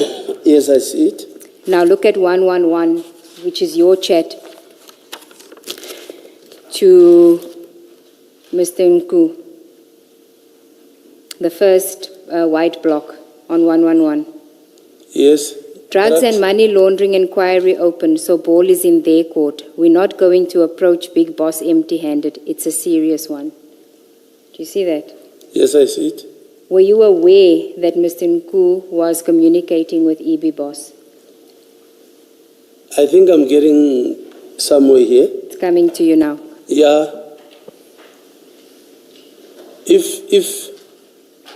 If Nku says to me, "I talk to the boss," that necessarily mean I know that person is talking to. I'll only refer him as the boss because Nku says to me, "That's my boss." I don't even know this EB boss. I don't know. Sorry, Ms. Sigels, can you please explain the point you made about the text at the top of page 142? "Salam, boss, they just came back to My guy now. I was simply asking him if he is Mr. Nku's guy that Mr. Nku's referring to when he says to EB boss, they just got back to my guy now. That's what I was asking him, and he said he doesn't know who's the guy. Yeah. All right. Similar question as the chair. I thought it related to an inquiry that had been opened. And I think Yes, that's where we're getting. at. Yes. So I just wanted to establish the boss, and then I said we would get back to the inquiry. Thank you. Okay. So you... Do you want to? Okay. So you say that you didn't know that he had a boss, but you were referring to boss because he said or you didn't know who the boss is. I didn't know who the boss is. Like I'm saying, when he talks to me and say, the boss this, the boss said, I will also refer that person as the boss. Okay. That don't necessarily mean I know the person. Okay, but I had asked you earlier whether you knew if he had a boss, and you said no. And I said, did he ever speak to you about the boss? And you said no. Now you're saying you referred to boss because he referred to somebody as his boss, but you don't know the boss. Hence I said when I started right now, or before, I will agree if as we go, I know where is this taking us. But now that he's talking about the boss, I know that I don't know any of his bosses. Okay. But you knew, it looks like, and I'm trying to understand your answer. You knew that he's dealing with someone that he refers to as boss. That's what you're saying? That you knew with whoever he communicates or has dealings, there's someone that he refers to as boss, and you just continued to use the same descriptor. Okay, thank you. Now, do you recall what the drug and money laundering inquiry was about? I don't recall. Were you involved in anything related to that? Because why are you sending him information that the inquiry's been opened? Did I say the inquiry has been opened? This one that I said to you, either they take it or leave it on page 141, which is the same message that you sent to him, he sends to his boss. Either they take it or leave it, inquiry will be there, but you can't go to Big Boss empty-handed. We need to open their mouths with something. So what's the question? I'm asking what was your involvement in this inquiry, because you knew that there is an inquiry. And what was this inquiry about? I am not sure because obviously I don't open inquiries. Okay. So you must have known somebody that can open inquiries. Maybe. Do you want to tell us who that person is, or should we go to it and then it may jog your memory? Maybe let's go to...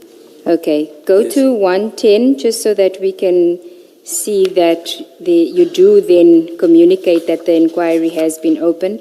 At page 110, the last block, you see that the message is cut off. If you go to 111, you send a message saying drugs... Is it a conscious decision now no longer to flight this? I wasn't aware that it was. Thanks, Jay.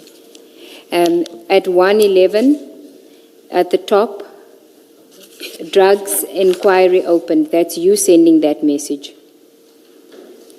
Yes. Do you see that? Yes. So you would have known that the inquiry was opened. How would you get that information? Yes, according to this, yes. I would have known. Yes. Now, I'm trying to find out from your point of view, how do you get to know about inquiries being opened? If you say that you don't open inquiries, how do you get to know?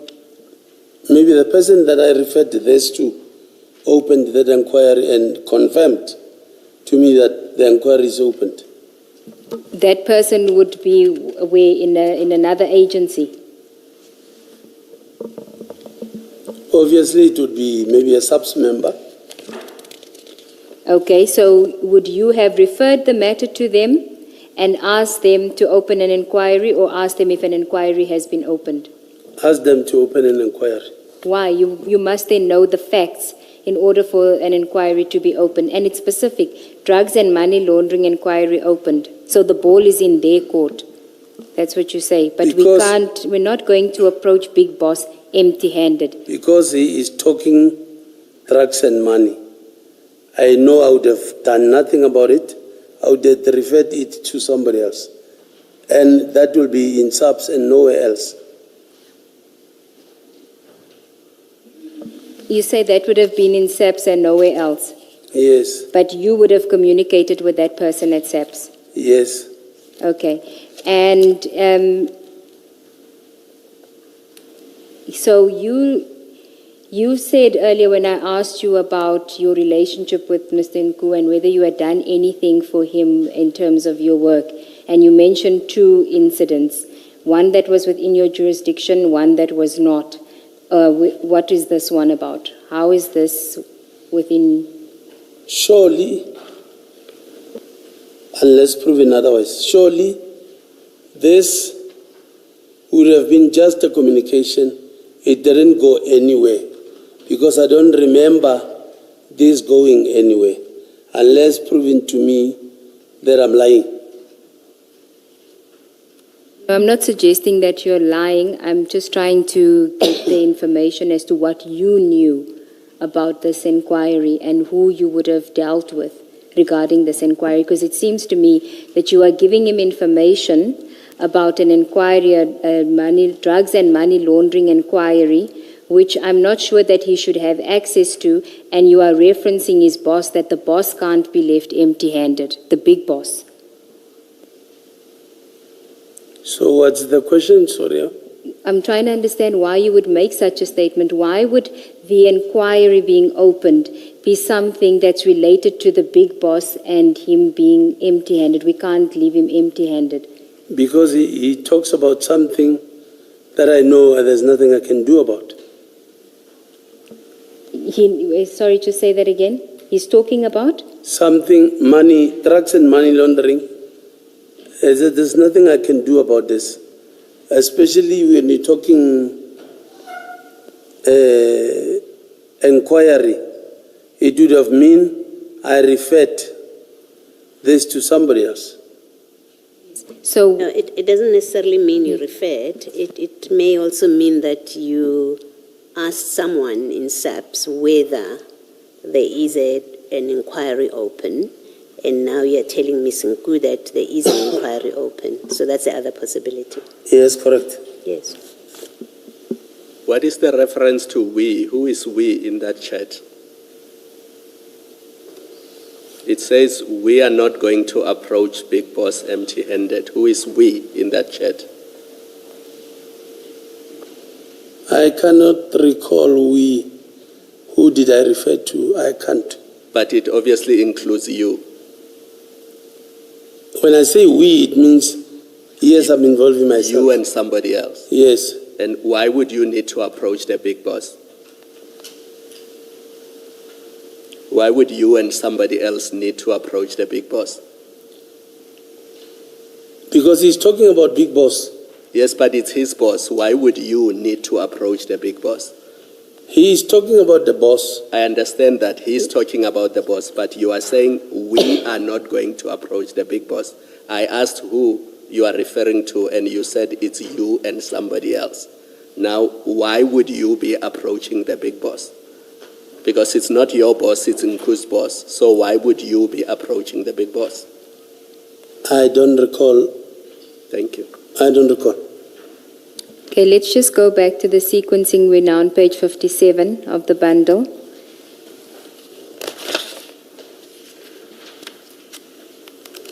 The first green box there, which is from Mr. Nku to you, after you say, I will bring your dignity to your bosses, back your dignity to your bosses. He says, Abuti, I'm not one to talk a lot or boast, but you'll see the type of opportunities this will open up. I can only guarantee a formidable financial future. And you say, Dankim Fetu, and then I believe. So what was that about? clearly there's a link to the boss here, because you're going to give him his dignity back to his bosses, and there's going to be opportunities that are going to guarantee you formidable financial future. You must remember that. I would remember if somebody was promising me a formidable financial future. I don't, because I know there's nothing that came to me as a benefit financially. This time, I don't know of that. I wouldn't know. Maybe not this time came, but I mean, you will see, you will see, and I'm sure you will remember, even before your memory is jolted, that there are WhatsApp messages that involve money, conversations between you and Mr. Nku, and bank account exchanges and confirmations of proof of payment. So we know from the documents that there's been money exchanges between you and Mr. Nku. And I preface myself to say, keep that in mind when you answer, that you will still do the exercise of looking through your financial dealings or conversations with him. Now, you must remember, even if it's in 2019, that what was he talking about when he says, you will see the type of opportunities this will open up. You don't ask, what are you talking about? He says, I can only guarantee a formidable financial future, and you say, thank him for it too. So you knew at the time what he was talking about, but I've prefaced myself by saying, well, there's also financial exchanges as we go along that happen. So you surely must be able to answer the question about what was this conversation about, opportunities that will open up, and the financial future that he says you will be guaranteed. At the time, it means I knew. Yes. And we are asking you to tell us what it was. At that time, it means I knew, but I can't recall. Oh, you won't recall for us? You just won't recall for us? I can't hear you. You won't. You just won't recall for us. You don't want to. No, I think let me put it to you, because we are doing this, and I think we are going from how it's proceeded so far.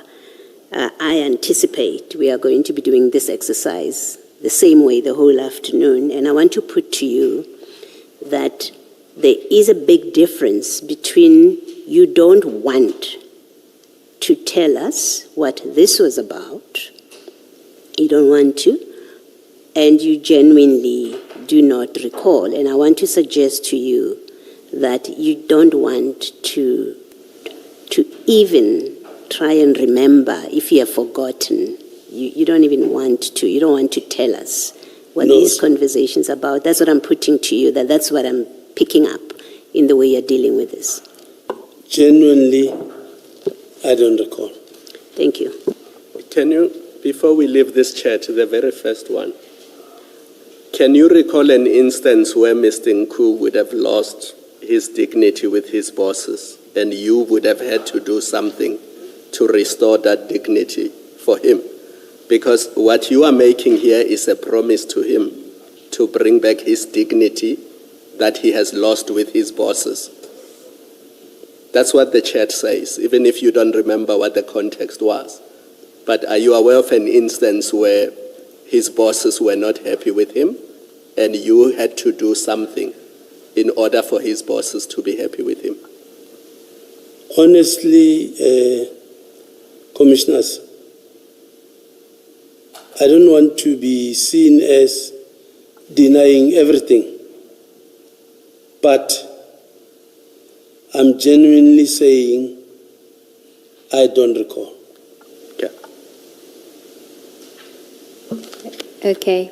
Can I then just take you, we're still on page 57. You ask him in the, I think it's, you've got 1, 2, 3, 4. After the first green block, there's 4 white blocks. The fourth one, you're asking him, who is sending you info for the criminals? Just checking. Then he says, the check-in boy, the one who checked us in on the day in question. You say, okay, now, what were you dealing with here? What were you talking about here? Because it seems to me it has something to do with the airport, a plane, checking in. He was going somewhere, and he's getting information from the check-in boy.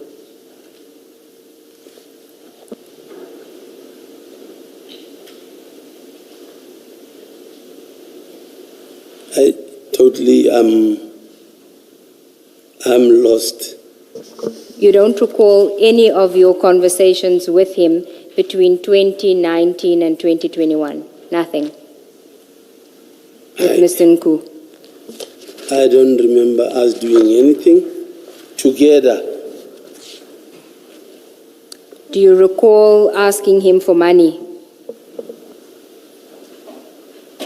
Well, for money, yes. He gave me money.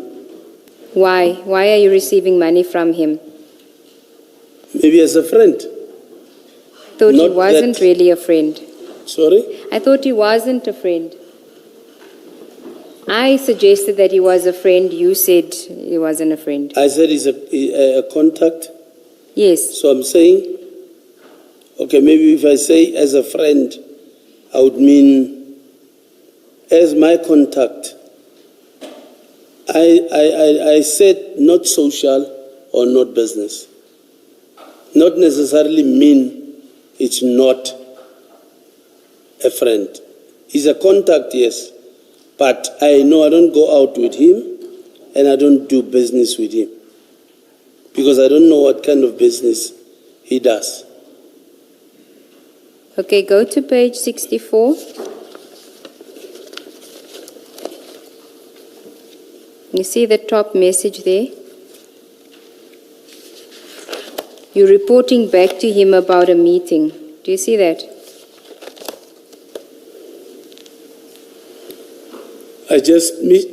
I managed, yes. You see that? Yes. Now you see the name Shekho that says Gauza. Yes. You sent him Gauza's business card. If you look at the bottom of that page. Yes. And Gauza is someone at organized crime. I know. Who is he? Is he a colleague of yours?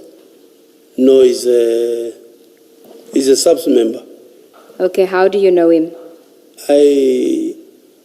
Through a friend, but I am not even close to this guy. Okay, so why are you meeting with him and others?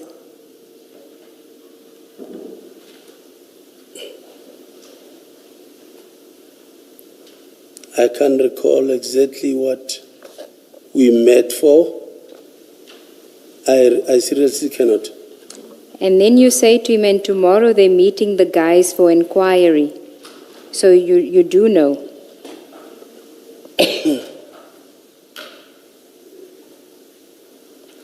Hey, this is a long time ago. I genuinely don't recall. Okay, if we gave you these messages for you during the lunch adjournment for you to go through them again, do you think it will jog your memory? If I gave it to you over the lunch adjournment to read over it, do you think it'll jog your memory? Exactly, if you tell me where to go exactly, I will maybe Okay, I want to know, remember something. how often do you meet with Gauza? Have you met with him from 2019 to today? How often have you met with him? I don't even know when last did I see him. Okay, so we know you saw him at least once in 2019 because you say you've met with him. Yeah, Gauza, I know him, but I don't know when last did I see him. Okay, would it have been more than this one time? If we would have met, I don't even think it's more than 5 times. Okay, so Yes. then it shouldn't be difficult for you to try and figure out why you were meeting with him and other people, and then telling Nku that there's going to be, you're meeting the guys for an inquiry, because surely you wouldn't be, it can't be more than once or even twice that your meeting with Gauza would have an impact on Mr. Nku that you need to report to Mr. Nku about it. Unless you report to Mr. Nku about Gauza every time you meet with Gauza. I don't know. Like now I can put it to you now that I am sure it's more than 5 years not talking to Gauza. Yeah, but the WhatsApp message, the third one, surely must jolt your memory. It speaks about you must go to, you say, we must go to Giani to go look for these guards with the help now of Gauza. And then operation is now very close and promising the guys are towing the line. So surely this kind of WhatsApp message from you to Mr. Nku must remind you what it is that you and Mr. Nku were talking about here in these various exchanges and your meeting with Gauza, therefore. If, commissioners, if this would have carried on, like I'm saying, I know for sure, for 5 years, if not 6, I've never met, I've never spoken to Gauza. Yeah, no, I accept, at least for purposes for now, that you haven't spoken to Gauza for 5 years. I'm making a different point, that you have quite a detailed SMS, WhatsApp message rather, the third one that you send to Mr. Nku. And it speaks about doing an operation in Giani. You say, we must go to Giani to look for these guards. So it's very specific. With the help now of Gauza and them, operation is now very close and promising the guys are towing the line. So I'm saying to you, you're a traffic officer in Gauteng. It's not every day that you get involved, even 10 years ago. It's not every day that you would get involved in operations that take you to Giani. Yes. And I'm saying to you that for that reason, this must remind you, you must be able to remember why were we talking about Giani, by the way, which you don't do every day in your job. Why were you and Nku talking about going to Giani to do an operation to look for these guards? Surely. I can assure you that, Chair, Commissioners, I can assure you that I don't recall because we didn't go to Giani. Yes, you may not have gone to Giani, but yes, you spoke about going to Giani. This is not something that you would have sucked out of the air and put a random message about Giani. Can't be. It's a message that suggests there are other conversations that preceded it, including, and which also explain a meeting with Gauza, Ntatengwana, and Mvinjelwa 50. There's that preceding conversations before you get to, we must go to Giani to find these guards. And what I'm suggesting to you for your comment, for your response, is it's not every day you would have been involved with Giani, even in 2019. It's not every day. So this must have been an exception, hopefully. And if it was one of the few times or even an exception, you must be able to remember it, what this was about. You can conclude by saying we never went to Giani, but you should be able to say this is what this was about, but nothing came of it. You know, commissioners, not everything that you communicate on WhatsApp can be true. Not everything. So, What do you mean by that? Are you saying you may have made up this which you say? I would have maybe talking to Nku here, but because I don't even recall, I might maybe be lying here, because you know for a fact, not everything in the WhatsApp or in the message you say or you type is correct or true. No, I don't know that. I don't. You can tell us that in your communications, not everything you say is necessarily true. And if that's what you're telling us, and I must say that until you tell me that I mishear you and misunderstand you, that's how I understand you. You're saying not everything that you say is necessarily true. That's what you're saying. Yes, Commissioner. Okay. Because, and I'm going to put this challenge to you that then that also must apply to your evidence right now, because you're stating a general position. You're sitting there. We have to be cautious. That's what you're telling us.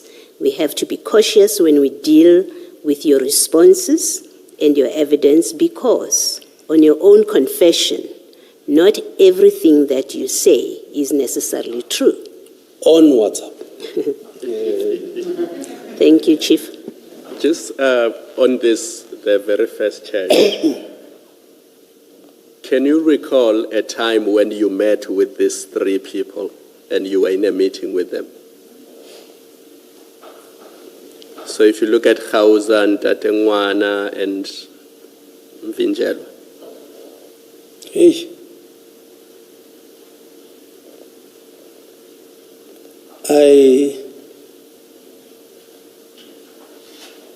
I met with Khauza at his house alone. I met with Musa alone, not with Khauza. This Mavinjelwa, I don't remember. When you met with Khauza and Twala, were you discussing the same issue, although you met with them separately? No. It was different issues? Yes, Commissioner. If you remember that it was different issues, then you must remember what those issues were. Khauza, I think I wanted him to assist, if my memory serves me well. I think I wanted him to assist,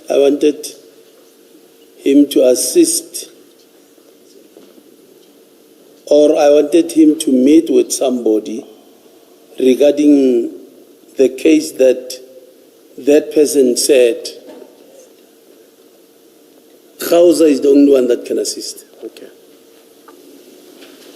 Not necessarily knowing exactly what was that. I mean, if you met with somebody 7 years ago and then you didn't speak for 5 years, it's difficult to remember exactly what were you guys talking about. It's exactly that makes you remember, because it's not somebody you see often. So if you saw somebody 7 years ago and that was the last time you saw them, it is exactly that will make you remember. If you communicate with somebody regularly, you communicate about so many things that you won't have a specific memory of what you were discussing. But if it's somebody that you say you haven't seen him for 5 years, and you went to his house to discuss something, then surely you must remember what that was. What I remember exactly with Mashihu was that there is a case that he needed to assist somebody with. That's why I went to him. And he said, I'm at home. I said, please send location. That's when I got to him. And I know I prefer that let me be a middleman here. Let me not be a middleman. You said I must go do this for you. I got him. Please talk to him direct, because I don't want to be caught up in a crossfire tomorrow that I facilitated something that I don't know. When you say you met, maybe let me first ask, Musa Twala, is that a member of the SAPS? Yes. And you say you don't know or you don't remember Mvinjolo 50? Mvinjolo, I don't remember. Okay. And when you say you met with them separately, what, on different days? Is that what it means? Yes, Commissioner. Then explain why in that page 64 WhatsApp you say, I managed to meet with them just now.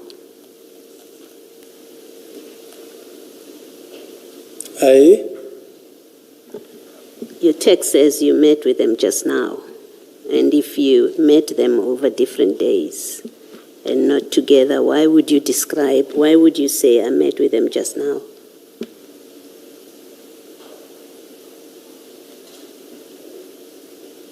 Hence I'm saying I don't recall meeting the three of them at once.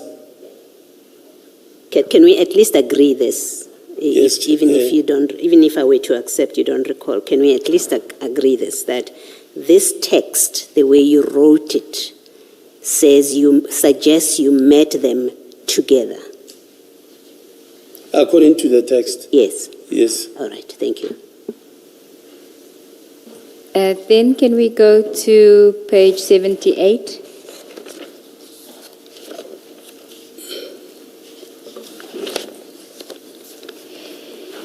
There's a message that you sent there on the 28th of March 2019 at 3:14 p.m. and you say, we're winning Tumza, dignity is going.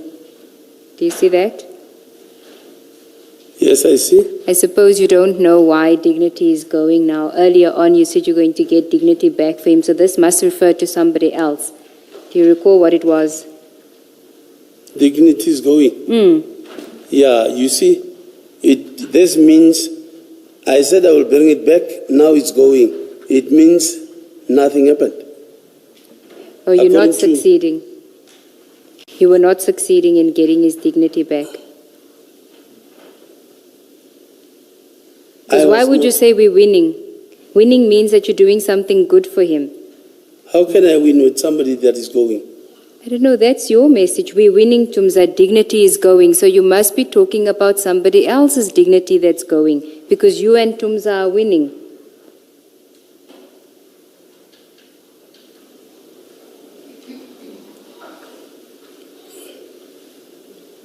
Yeah, no. I hate the fact that it's like I'm denying everything. And I don't want it to be that way, because it's like I'm hiding something. But seriously, until we get to the bottom of this whole thing, I will then agree that all these dignities, all these bosses, now I know, I remember. Okay, I'm going to give you an opportunity during the lunch adjournment to go through them. But until then, can I then ask you, you see, you send a the next message is smiley face. Yes. And then a few hours later on the same day, you say, don't feel annoyed and I'm not taking advantage. And then you send him a bank account details. Whose bank account details are those? Is my business bank account. It's your business closed. Bank account? Yes, closed. I don't even remember this time it was open. But it's my business. It must have been opened if you're giving him your business bank account. Why are you giving him your business bank account just before you say, please don't feel annoyed and I'm not taking advantage? It would mean, please don't feel annoyed. I'm not taking advantage. Obviously, put something in my account. Yeah, why must he put something in your account?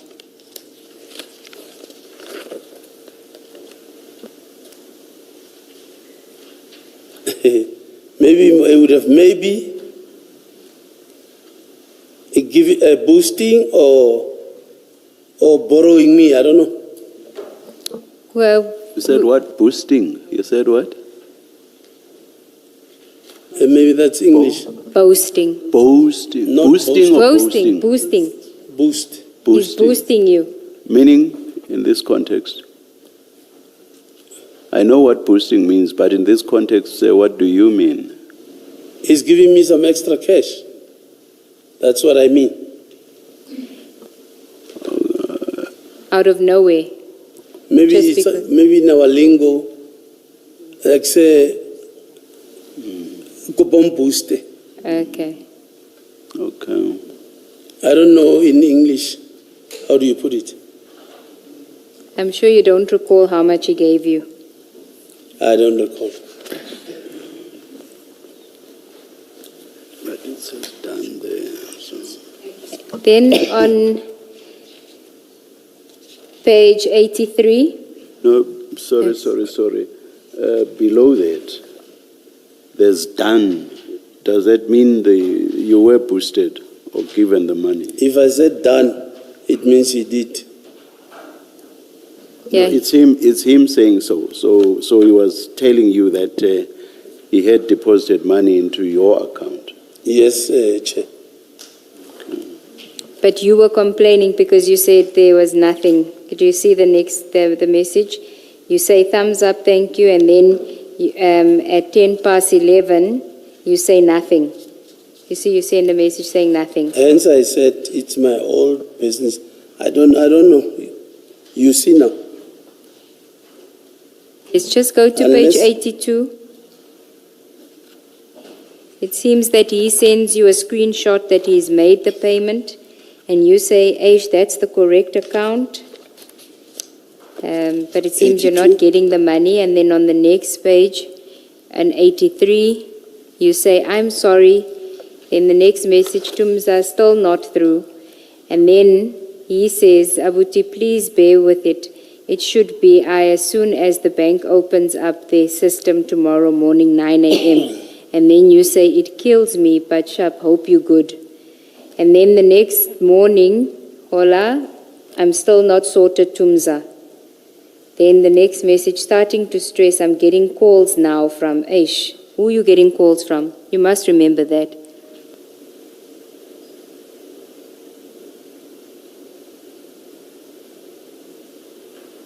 I don't remember, honestly. It's not April Fool's, I'm serious, my brother. I don't remember. Okay, he then sends you the bank confirmed payment. And the next page, you say, please send proof, because you clearly don't trust that he has. Do you see that, page 84? Yes. And then you say, I'm in here, please send Tumza, they want to see. Who is they? Like I'm saying, I don't even know what we're talking about here. No, Chief. This is on the 1st of April 2019. You stressed. You clearly somewhere where payment needs to be made immediately. You're there. You say, I'm in here. Please send Tumza. They want to see. Who would want to see that you are getting a payment from Nku into your business bank account? Does that happen every day? Did it happen every day in 2021 that you can't recall? 20? In 2019? We're talking 7 years ago here. Yes, but how And- many times were you somewhere where you needed money to be sent immediately by Tumza to you into your business bank account? How many times did that happen in 2019?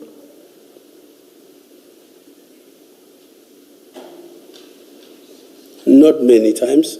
Yes. Okay. Yeah. So, and then if you go to page 86, it says it cleared at 2 p.m. Thanks again, we'll call after or give update. So something is happening, and it's all on the 1st of April. Then still on 86, you say, they say call online, and because it was done on Saturday, it's on Smart Block, so they can release after 1 hour after your call. And you send him the number online, and then the money must have come through because you say, thank you very Tumza, it has reflected lifesaver, my brother. So he saved your life. How often did he save your life by paying you? Maybe saved it this time. Yes, why? What bind were you in that he saved your life by paying I money don't into that remember account? what we were talking about or what transaction we were talking about here. But I can see and confirm because that's my account number and now it says it has reflected. Can I know...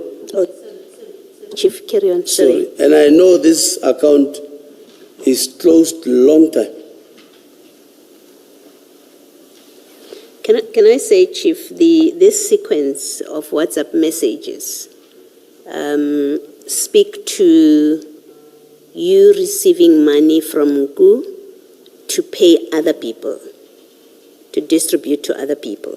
That's what this speaks of, and that's the important thing. Even if you say, I don't remember, what is undeniable is you are getting money from Nku for whatever purpose, but that whatever reason he was paying for, it was to pass it on, or you were going to pay other people that required proof of payment, that were putting you under pressure. You accept that's what this demonstrates? According to this, I accept. Yes, thank you. Remember how much it was? No. You know, when you boost somebody, you give them 100 rands and 200 rands. But if it's a serious business transaction, it's a lot of money. It's not. It means it was not a serious business transaction. That's why I can't remember. Yeah, maybe just to clarify in the light of what Commissioner Kumalo has said now, to clarify what it is I'm putting to you. I'm putting to you that this was not a boost to you. You are going to be paying other people that you and Mr. Nku were involved with. That's what I was putting to you. That you say he was boosting you. Well, boost, as we understand it and as you explained it, is to make you cash liquid, to give you money, to assist you personally. What I'm putting to you is this series of WhatsApp messages where you say they're putting me under pressure, send me proof so I can show them. What it demonstrates is that whatever transaction or dealings you and Mr. Nku were doing, these WhatsApp messages was about payment to your account so that you can pay other people, known to you and Mr. Nku. That's what I'm saying they demonstrate. Well, according to the messages here, it suggests that, but commissioners, I want to say, if really I was doing something wrong, I wouldn't leave paper trail like this. This doesn't come from your phone. It comes from Mr. Nku's phone, so he's not like you. Clearly, it was found in his phone. I can't. No, I'm saying he's clearly not like-minded. You say you wouldn't leave this paper trail. And I'm saying, well, these were found in Mr. Nku's device, and it's communication between you and Mr. Nku. So the paper trail comes from Mr. Nku's cell phone. No, this is wiring because my account is there. So if really I was doing something that wrong, how do you, if I was in any dodgy business with him, how do I give him my account number and something that can be traced after? Sense of impunity, Chief Mashaba. Oh. Or at that time you just did not foresee that things will get to this point. I mean, that's what happens. Human conduct. You didn't foresee it will get to this point. But the established fact, which you admit, you're not denying, you did give him your account number. And I understood you to accept that you're saying to him, you're being put under pressure and saying they want proof of payment. I understood you to accept that, yes, it demonstrates or at least suggests that the money you were receiving was to be distributed to other people as well. Well, according to this, Yes. it suggests that. Yes, thank you. Thank you, Chair. Is this a convenient time to take a lunch adjournment? Let us adjourn and resume at 14:35. Let's adjourn.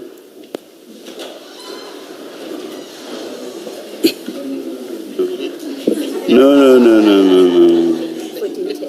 14:10.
Resume the hearing. Please make sure that your devices are on silent or off. Thank you.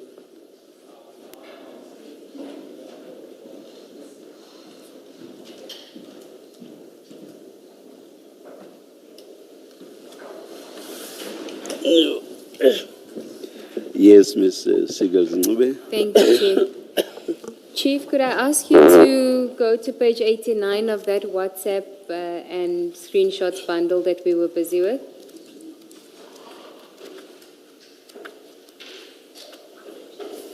Do you have page 89?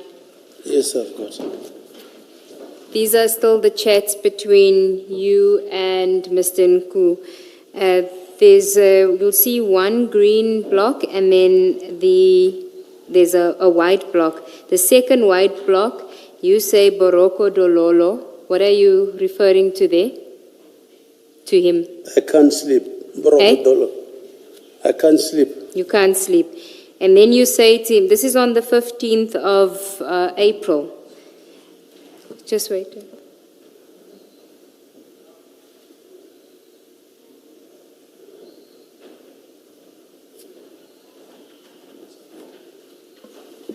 Thank you, Chair.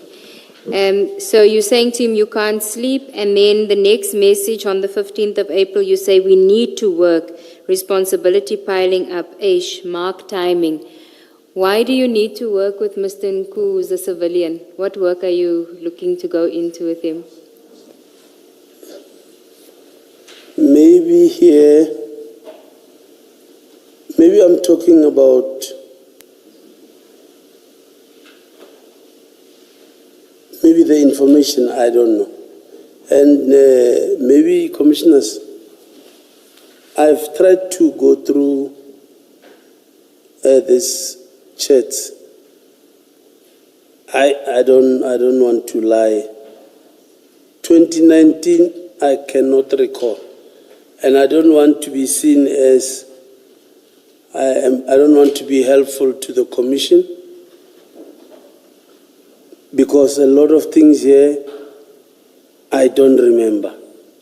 But then, still, we need to work, responsibility piling up, mark timing.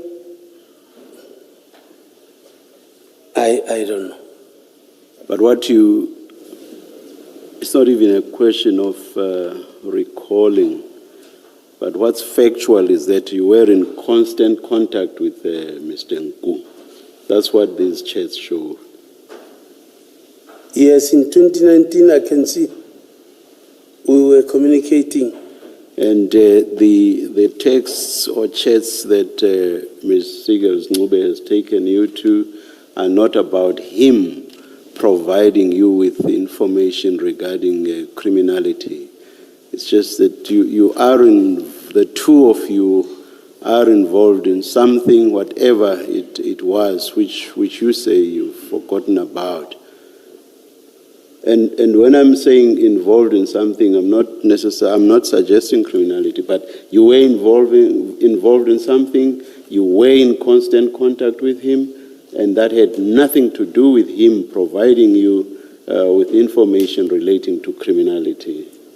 I agree. Like, for example, we are expecting cocaine coming from wherever, and let us get ready to intercept it. At least on the chats that you've been taken to, there is nothing resembling any of that. You accept so far. You are interacting constantly on whatever it is you are interacting about. Yes, I agree, Chair, that we were busy with something, but what, I'm not sure, I don't know. Thank you. Okay, thank you. And then, in fact, at the last message you say, are we meeting today? You say we need to work, responsibilities piling up, mark timing. So you are, in fact, looking to him for a further avenue or another avenue to earn income, because you're not going to be working for free. So whatever it is you're doing for him, you're expecting to get payment from him.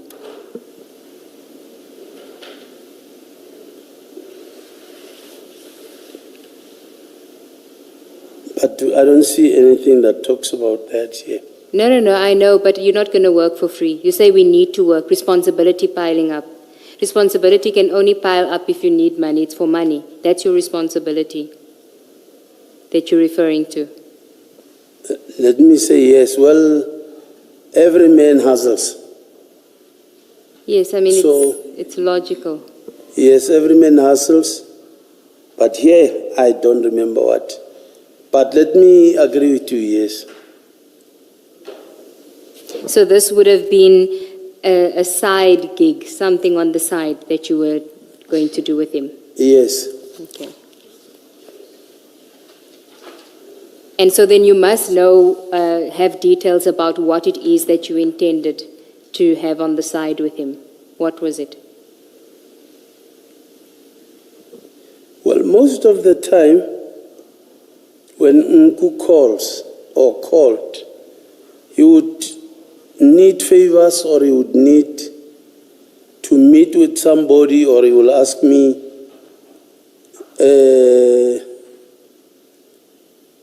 can you do this for me? I've got a problem. Do you know, let's say maybe, do you know Petros in Potchefstroom or something? I would say, I don't know. But here, I can see we were talking constantly, but honestly, I cannot remember exactly what we were talking about, or what deals were we talking about here, because I don't remember any dodgy deals with him. Why do you assume that it would be dodgy deals? Why do you associate Nku with dodgy deals? No, because I would maybe assume that maybe the chats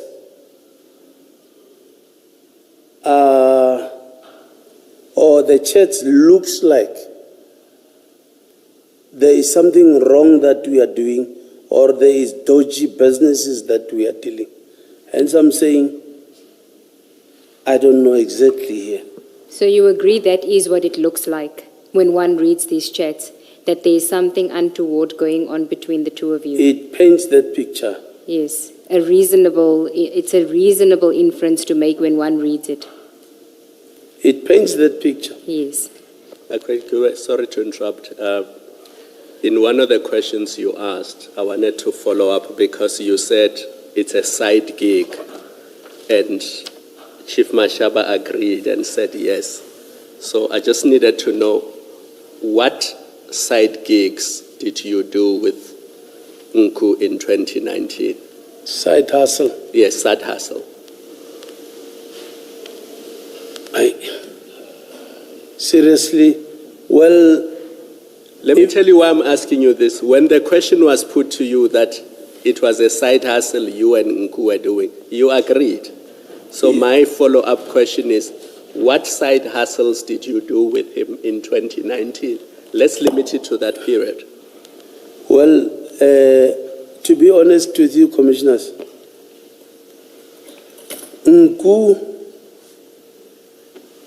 maybe I didn't put it nice at the beginning.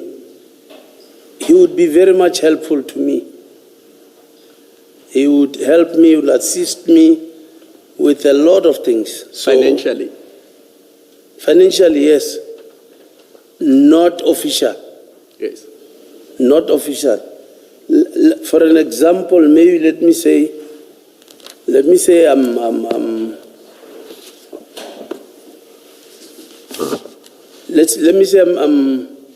I'm renovating at home. I would maybe cry to him and say, hey, can you please assist? I'm lacking. Not necessarily that we were busy with some dealings. No, he would be helpful in that sense. You would ask for money to buy material when you are renovating. Is that what you mean? Either I would be buying material or I would be paying the guys or the people doing Commissioner. the work. And what would you do for him in return? For? What would be the quid pro quo? He gives you money, assists you financially, and what did you do for him in return? Nothing, depending on what assistance will he be asking from me. I will then assist if I can. So can we leave it here? Up to this point, I think we can now accept that he was not just a source. He was something more because he also assisted you financially. I agree, Chair. Thank you. It's good. Okay, and then on page 90,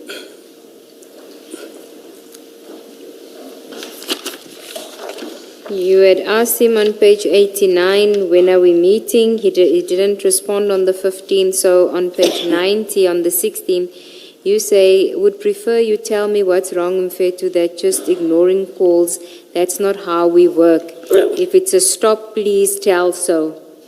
I can stop bothering by calling. I can't talk alone. So again, you're referencing that's not how we work. If it is a stop, please tell so I can stop bothering by calling. What were you referring to that you thought was being stopped here or he wanted to stop? Mr. Nku,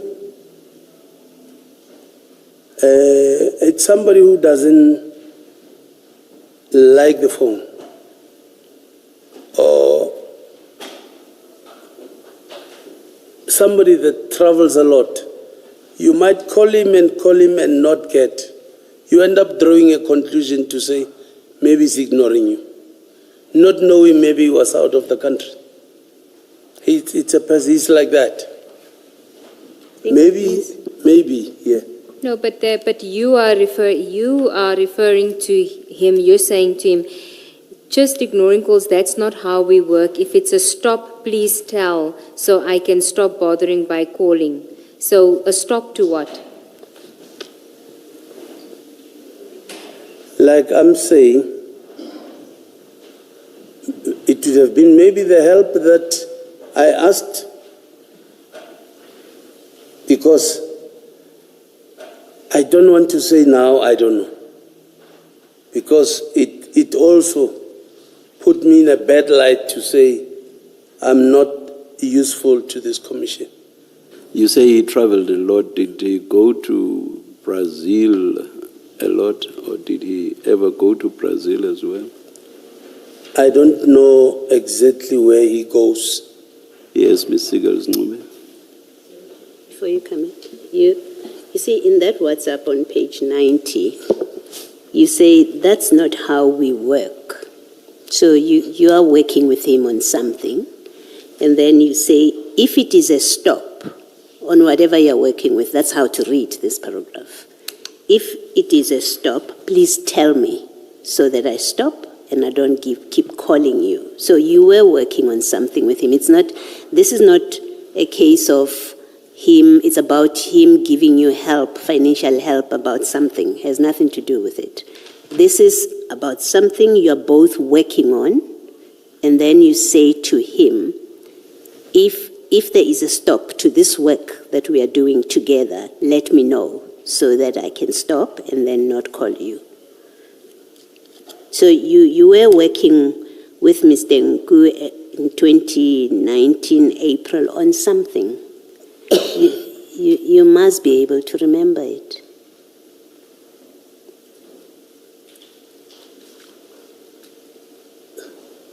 The interpretation might suggest we were doing something. But Mina, I know commissioners how I communicate at times. Every word has got more than one meaning. Everybody knows that. In 2019, I know it's not a work that most of the time, 2019, 2020, I know I was busy at home. So the stop would be what? On that interpretation, and I don't agree with you that there's a question of interpretation. You use very clear words. It doesn't require interpretation, but working with what you're saying, if it was about you, something to do with your building at home, where you say, if it's a stop, please tell me so I can stop bothering you. If it's a stop, what stop could he tell you? He's not going to tell you to stop building at your house. So it cannot be about your building at your house. Maybe let me say a stop to assist, because I'm saying I will stop calling or I will stop bothering you. No, you're saying whatever we are working on, tell me if we are putting a stop to it. Then I will not call you. That's what this communicates. Whatever we are working on, tell me if we are stopping, and then I'll stop calling you. And what I'm putting to you is, it could not have been about renovating your house, because, and I would like to believe that Mr. Nku is not going to tell you to stop renovating your house. So this is not about renovating your house. I don't recall what was that. Thank you. Commissioners. And you see, when you look at, you then send that message, he doesn't respond, and that is sent on the 16th. On the 18th, you call. On the you call 1, 2, 3 times. Then on the 22nd, you send him a message saying, Tumza, something is not right. And then on the 22nd, you call again, on the and again on the 22nd. And then on the 24th, you say, when are you back?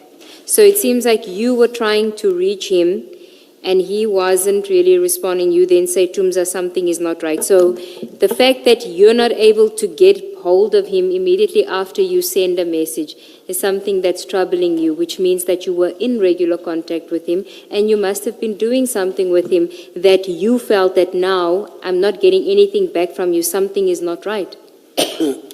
Like I said in the beginning, he doesn't like the phone. So when I say something is not right, I know he might have been out of the country. Hence, I ended up saying, if you are out, when are you back? Okay. I don't know whether I'm assisting. No, it's fine. Go to page 91. He then says, I'm going to Singapore tomorrow, then I'll be back on Saturday, guaranteed. So then on page 92, on the 24th of April, you say to him, Aish, I'm broke, Tumza, financially embarrassed. Then you send messages, he's not responding to you. So on the 28th, I count 1, 2, 3, 4, 5 times you tried to get hold of him. You were looking for money from him. Yes. And then on the 29th, you even say, please call or answer. Yes, Commissioners. Chief, how is it okay, or why should we say or consider it okay and harmless that you are asking for and are receiving money from a person who you say is not your friend? And in other communication, we see that he's involved in arranging drug deliveries and drugs coming from, not your operation, but in other correspondence. We see that he's involved with getting drugs off a ship, being transported, having to be delivered somewhere to somebody who is not law enforcement. How should we look at a law enforcement officer like yourself being funded by a person like that? How is that not problematic? Maybe I've put it wrong in the beginning that our relationship was based on information. He tended to be, even now, we communicate, because now we tend to be my younger brother, I can say. Maybe I've put it wrong in the beginning.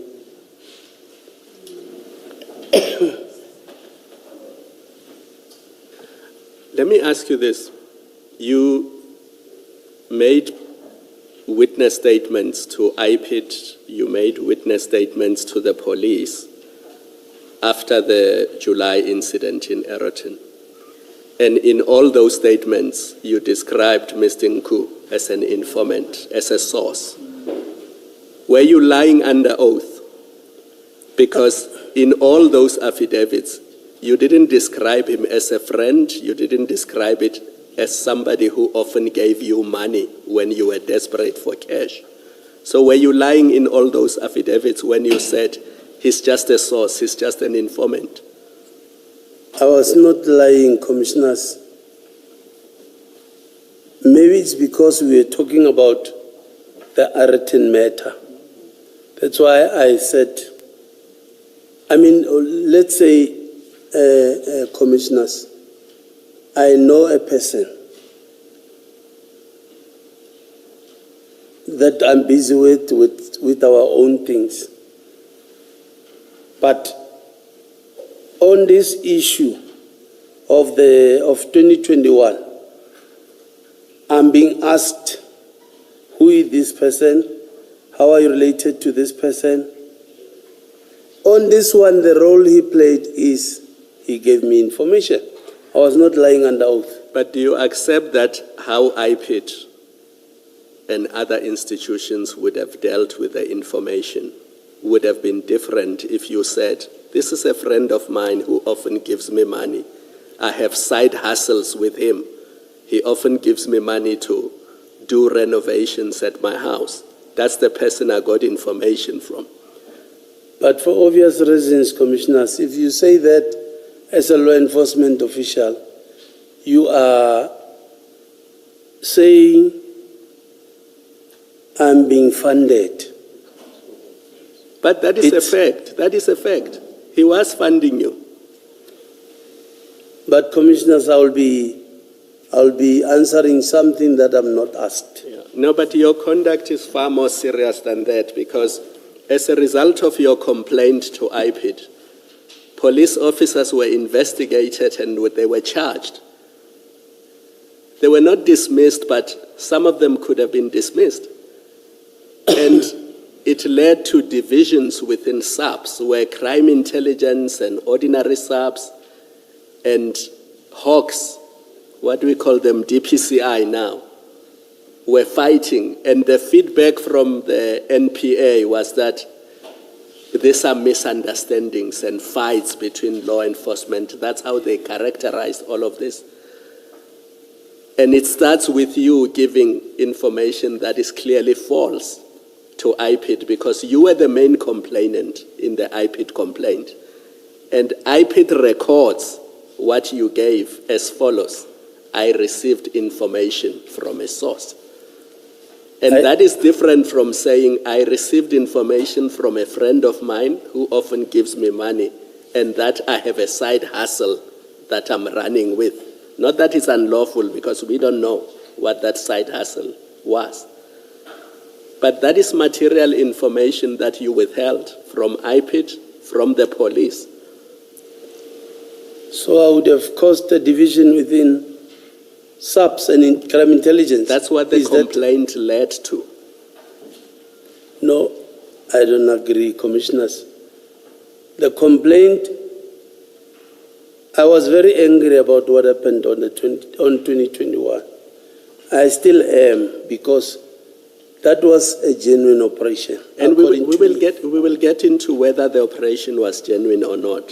For present purposes, all I was confining myself to was you were not truthful in all those affidavits when you described Mr. Nku as a source.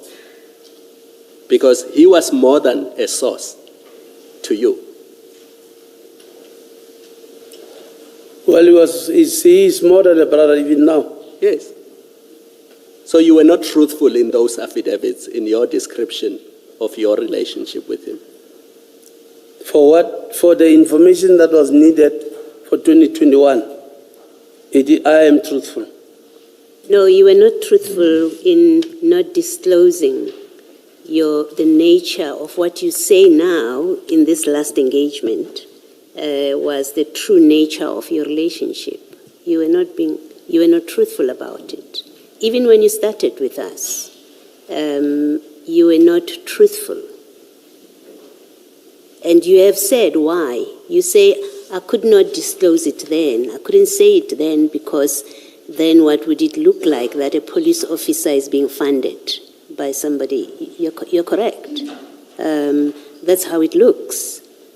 And it's your reason for not being truthful about the nature of your relationship. And I agree with Commissioner Khumalo that had you disclosed the true nature of your relationship with the person that you say gave you the information, it would create a different way of looking and interrogating what was going on there in that operation. And you withheld that material information.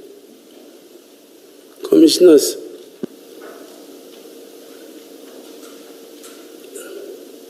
what we were doing or what I'm doing with Nku in him, maybe I would be saying, if it is taken as a funding, it's unofficial. But on my official capacity and basis, I don't think I was lying. But other things, it's not only Nku that I know. No, we know, we don't even need to get there. We know, or we can assume, that it's not just him that you know. We are talking about your relationship with Nku. Let's not distract from that. You are funded. You've told us he funds your renovations. Here you say, I'm broke. Earlier we read something and you agreed it indicates you were receiving money from him to distribute to other people. So your relationship with him is not just an informer. You actually are working together. There's things that you're doing together and you call them a side hustle. So the truth of your relationship with Mr. Nku, you didn't disclose it in 2021. Before us here, it comes out, it changes. You started off, he's an informer, arm's length relationship, you've even an acquaintance.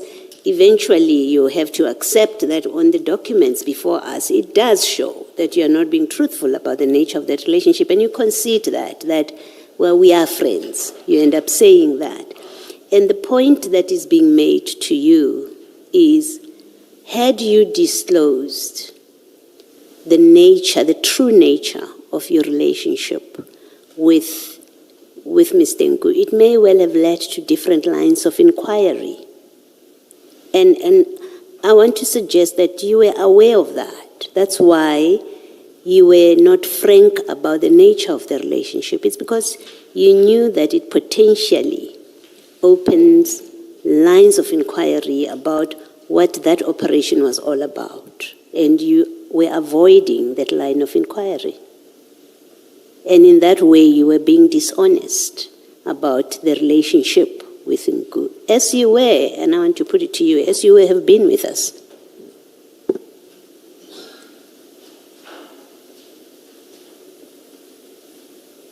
You may comment if you want to, Chief. Otherwise, Ms. Siddles, I'm back with you. Thank you, Well, Commissioner. Commissioners, I know, and I don't want to seem to be diverting. I know how honest I am.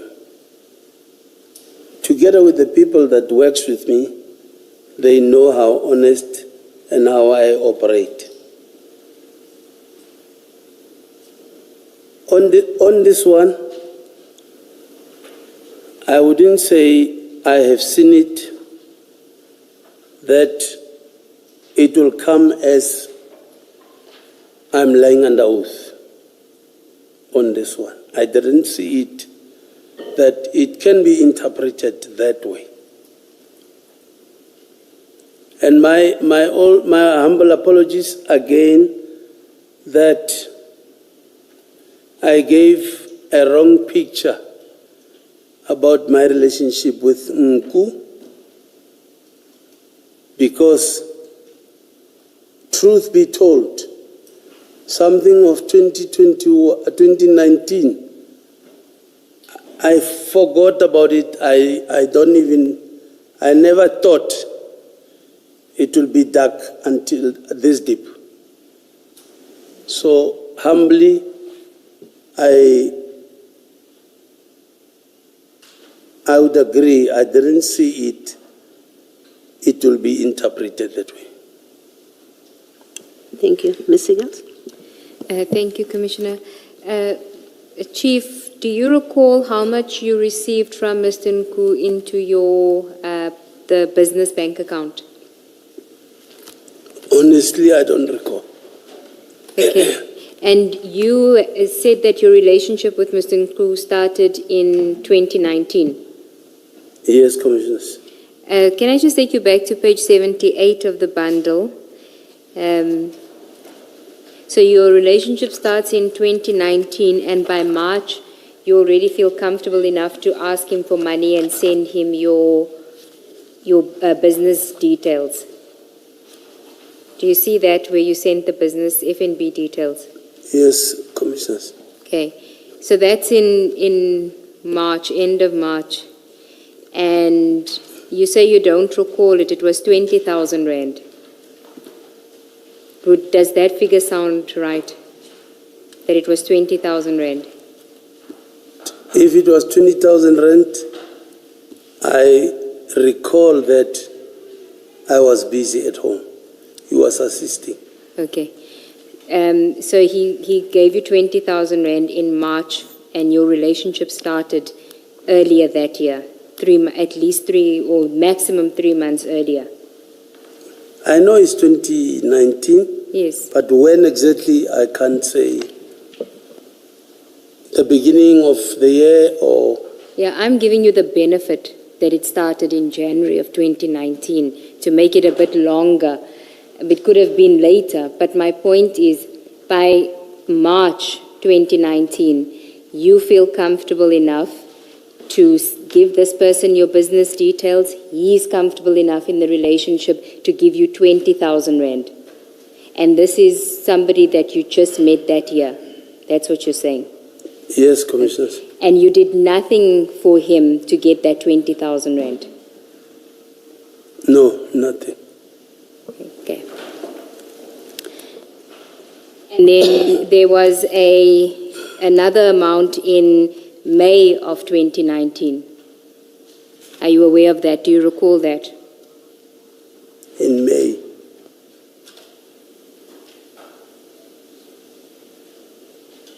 Did you say you recall it? No. Okay. I'll get to it. It was May 2019, but I'll get to that one. And that was for 10,000 Rand.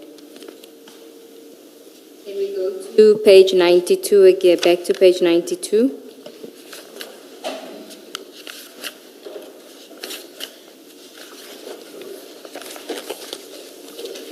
I had already dealt with that where you had said to him that you're broke, you're financially embarrassed, and then there's a series of calls or attempts for you to get hold of him. And on page 93, on the 29th of April, at 8:02 a.m., he says to you, let's meet 7 p.m. I'm in a meeting with the SG. Do you know which SG he was referring to here? No, I don't know. Okay. And you say, where are we, I'm assuming you mean where are we going to meet? He says anywhere in the south, and that's early in the morning. You give a thumbs up and you say call after meeting then, and you don't get a response from him at 6 o'clock in the evening when you are at home. You say, I'm home waiting, and it doesn't seem like, I don't know if you called him, did you meet up with him, do you recall? No, I don't recall, Commissioners. Okay, you then send a message to him on the 2nd of May saying, to me, I guess it is clear we leave these things. Do you recall what things you were going to leave now with him? I don't recall, Commissioners. Go to the next page because it seems to involve other people as well. You say you're not communicating and my people awaits response from me that I don't know. Who are your people?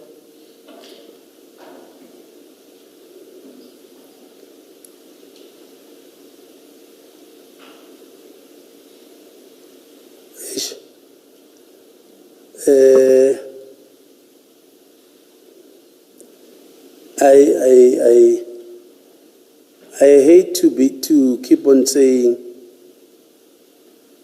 I don't recall, I don't know, but honestly, it can ring the bell. I don't know. Chief Mashaba. Chair. It does not look like this related to several matters or several issues. This must have been one theme. That's the distinct impression I'm getting.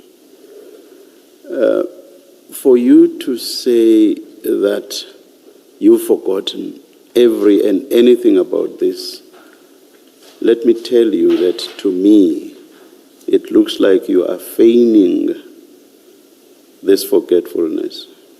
Your comment? It will look like, Commissioners, hence I'm saying, in 2019, honestly, I don't remember what we were busy with. All I know or can recall is that I was busy fixing at home. And other than that, I know there was no other businesses or side dealings with Nku. Are you suggesting by saying that everything relating to these texts was about you renovating? Is that what you are suggesting? That is the only thing that I remember I was busy with in 2019. But it could not have related to renovating. What was this about? Your people. You've already been asked that before.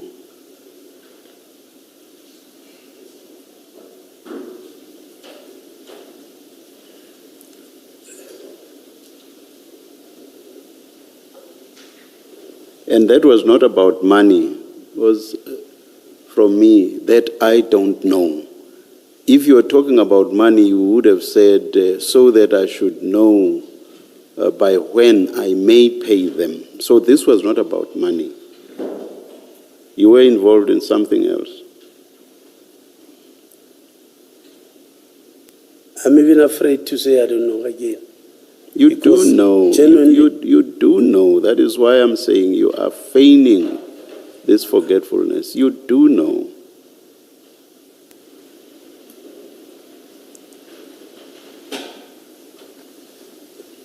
Honestly, Commissioners, if I knew, I was not going to deny. I can promise you, I was not going to deny. I don't remember who or what was this all about. Yes. Yes. Can I just check one thing? Chief, did you travel overseas in 2019? I've never traveled overseas. All right, thank you.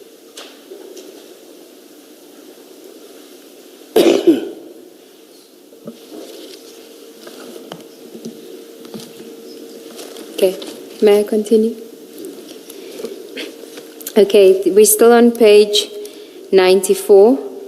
You then say to him, you real not playing open and tiding me. Why don't you say what's happening, Tumza? And then you say, where did I go wrong? So clearly there must have been something that was going on between the two of you where you feel that his lack of communication is an indication that you were doing something wrong or you went wrong or didn't bring your end of the bargain? Do you not recall? I don't recall. Okay. Can we go to page 95? You say to him on the 5th of May, you must be happy that the rally is over. Surely you remember which rally? On the? The 5th of May, 2019. You say to him, you must be happy the rally is over, and your next message, distraction is now over. Do you see that? The rally. Yes. So he must have communicated to you that he was being distracted by a rally. I know Tumelo is an ANC person. Obviously, if he's talking the rally, maybe he's talking ANC issues. Yeah, elections, 2019, May 2019.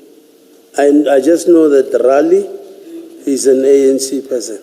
Okay. No, it's you. You are saying if he is talking rally, then he must be talking about ANC, the ANC. It's you saying this, not him. You are saying you must be happy the rally is over. So it's you talking about that. So you've basically not responded to the question by Ms. Seegers. Perhaps please repeat your question, yes. You the one that says to him, you must be happy the rally is over. So he told you he was at the rally, so you know what rally he's referring to.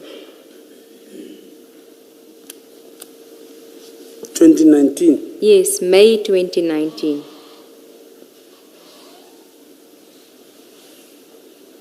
You even say in the very next chat, the distraction is now over. So obviously you were aware of what rally he was talking about. Or rather, what rally you were talking about, and which would have been distracting him. Like I'm saying, 2019. Like I'm saying, I know. If it's something to do with rallies, it's ANC things. So I can't remember 2019 what was happening or what was the rally all about. Or which rally was this? Okay. See, you then send a message on the 6th because he's not responding. Please talk to me. You're stressing me seriously. I don't want, and I think you meant unfinished businesses because you say unfinished later. And then you say, please just tell me what's happening. At least let me know. So he is a significant figure in your life at this point because nobody sends such a distressing message to somebody that's a mere acquaintance. You're either very reliant on him for finances or for something else. So what was going on? Well, I know business will mean anything that has to do with money or finances. Yes. I know for the fact. But then, it's difficult. Well, you have unfinished business with him because you say, I don't want unfinished business. So you do have business with him. So you're saying to him, please just let me know what's happening. At least let me know. If we're done, then we're done.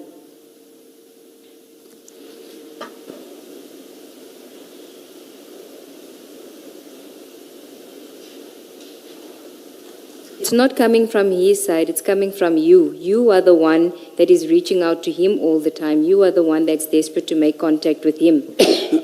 So why? If you are giving him, so you're giving him nothing in return, but you want to know what you've done wrong. That's what you're telling us. You're saying to us, he kept giving me money and I did nothing for him in return. So why would there be anything wrong from your side? What could you do wrong if there was nothing expected from you? Like I'm saying, Mr. Nku, what's the problem about him? It's him not answering. But then, to get his attention, I would maybe write something that that might maybe make him call me first. But that does not necessarily mean we were in any business dealing here. No, it must mean, because you're actually saying unfinished business. I don't want to have any unfinished business. So you have business with him. It's a difficult one. It's a difficult one because you don't want to tell us what it was, or it's a difficult one, why? It's a difficult one because I even hate now to say I don't remember. I don't recall. Where did you understand him to be getting his money from? The very fact that he could have given you 20,000 rand, where did you understand him to be getting his money from? I just know him as a businessman. He is in business with Coca-Cola. Yeah, that's what I know of. What he's doing in Coca-Cola, I cannot tell.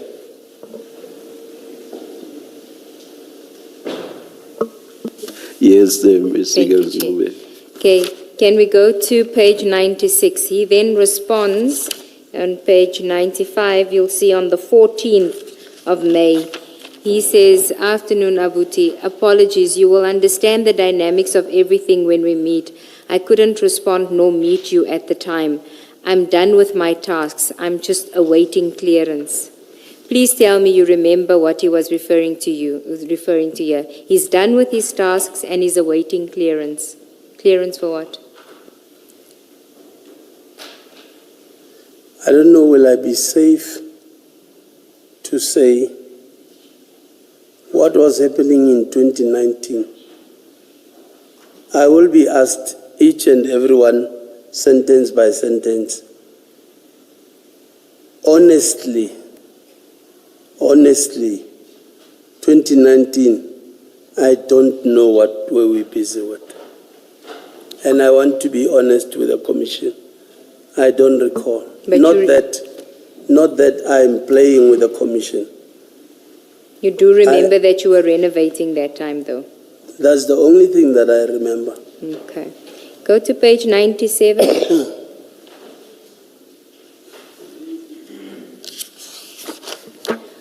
On the 21st of May, you say we must meet Tumza.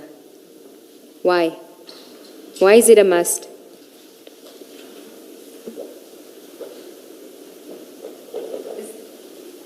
You are the one that's reaching out to him. We must meet. Why must you meet with him?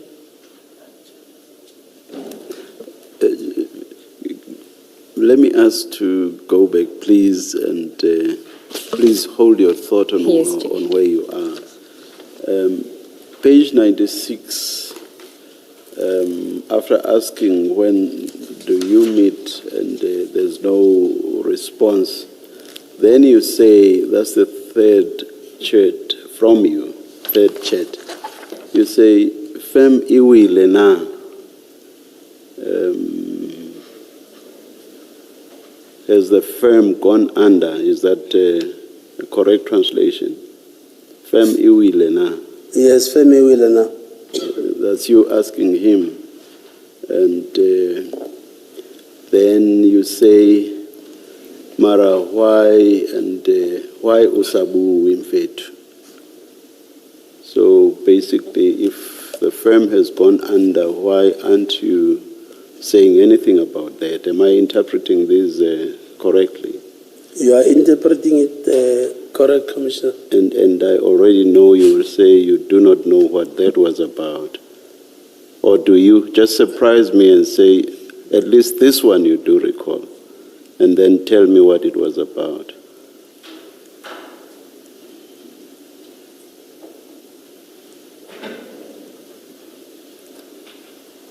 It frustrates. It really frustrates because I really want to... What firm were you talking about? And what was its relevance in your chats?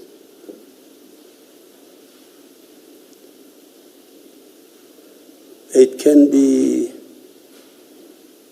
our friendship that I'm talking about here. because, and I want to say to the Commission, if really something happened in 2019, I was gonna quickly, rather than what I've mentioned, I was gonna quickly remember. You see, from it's March, I think the first chats you've been referred to, we are now in May. And I don't think that this is a whole lot of themes that you and Mr. Nku are engaging on. It doesn't matter that it was 2019. You couldn't have forgotten one or two themes that the two of you were engaging about. You couldn't. You are simply not being truthful in this regard. I cannot but make that suggestion to you. Honestly speaking, Chair. No, you are not. Honestly. You are not being honest, Chief Mashaba. You are not. You are not. You are adopting that stance because you know that this trail of emails brings you so close to Mr. Nku in ways that have nothing to do with what you have been telling us about, but more about your involvement in this drug bust. I take it, Ms. Lee Seagulls, it will still, through these chats, take you to a point where that becomes even clearer. Your involvement with Mr. Nku had nothing to do with him being your informer, and that your involvement on the 9th of July, 2021, had nothing to do with him being your informer. You want to comment? Of course, we are still going to go through these chats. Do you want to comment on what I've just said? My involvement with him on the 9th had everything to do with the drug bust. And I started, and I started by saying, surely, if from March to May you appear not to have been engaging on several or numerous themes, but at best for you, maybe two at the most, there is no way you would have forgotten what you were engaging on.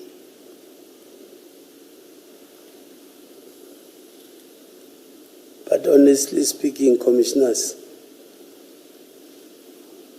7 years ago, it's a long time for me to can easily remember what was actually happening. You see, I would understand you. I'm actually very forgetful. But forgetful as I am, if there was only one thing that I was engaging with a particular person on, that fact, the fact of the engagement, the nature of the engagement, I would remember. What I would not remember perhaps would be blow-by-blow accounts of our interactions. That's totally different.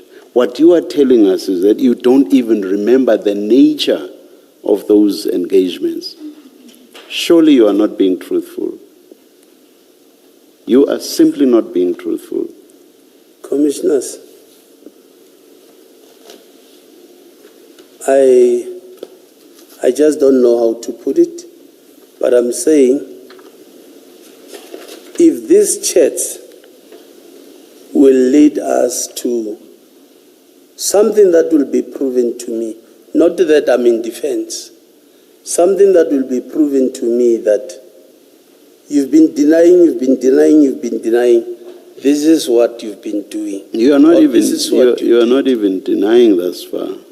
All you are telling us, response after response, is I have forgotten. I have no recollection. And I'm being honest, Commissioners, I totally forgot. Until you get to Exactly. Reminding me, okay, you've been saying you don't forget, you don't remember. I want to put it to you, this is what you've done in 2019, finally. Yes, Mr. Gelson. Thank you, Chair. Back to page 97.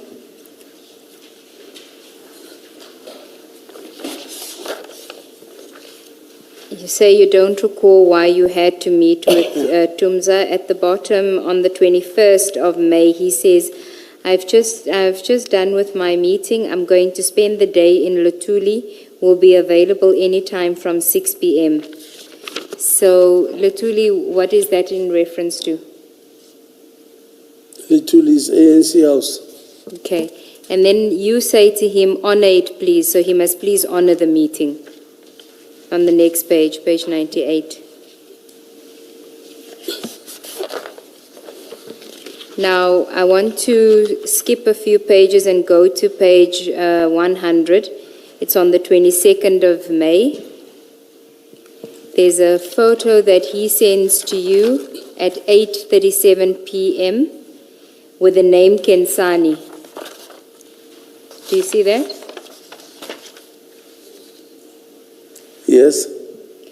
And then you say, get and send more details.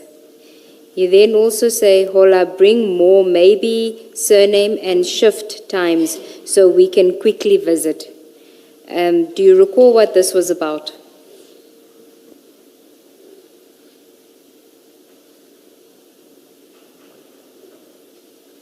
Kensan.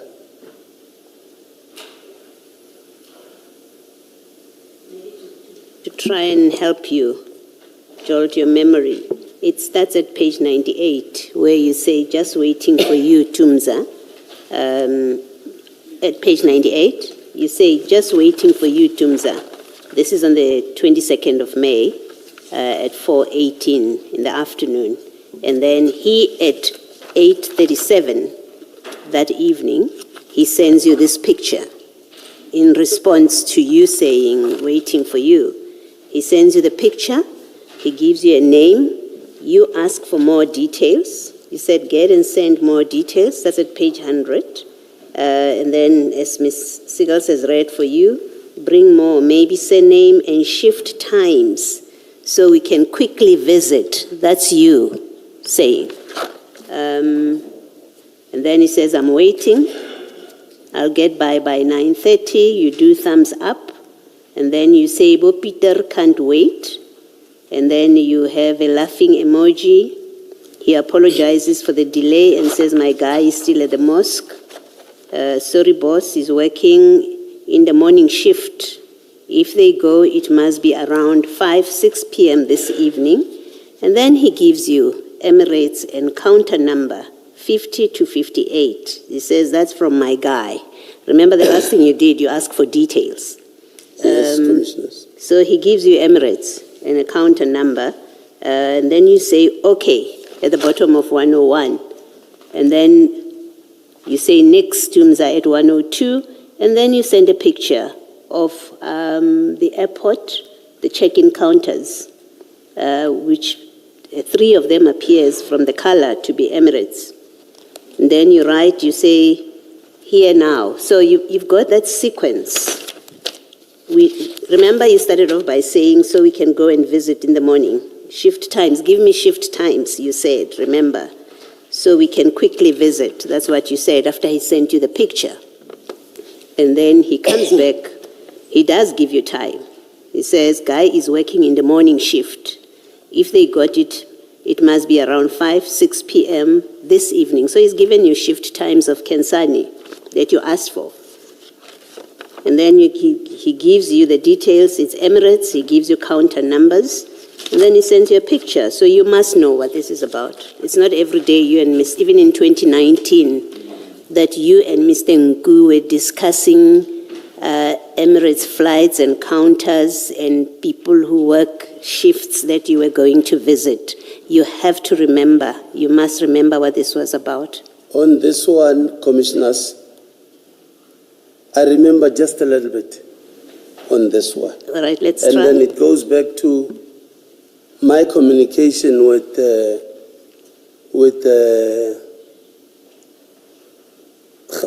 Mashiko. On this one, I now remember when you're saying to me, Kensan. On this one, Nku had a problem that somebody I can't remember if it was gold or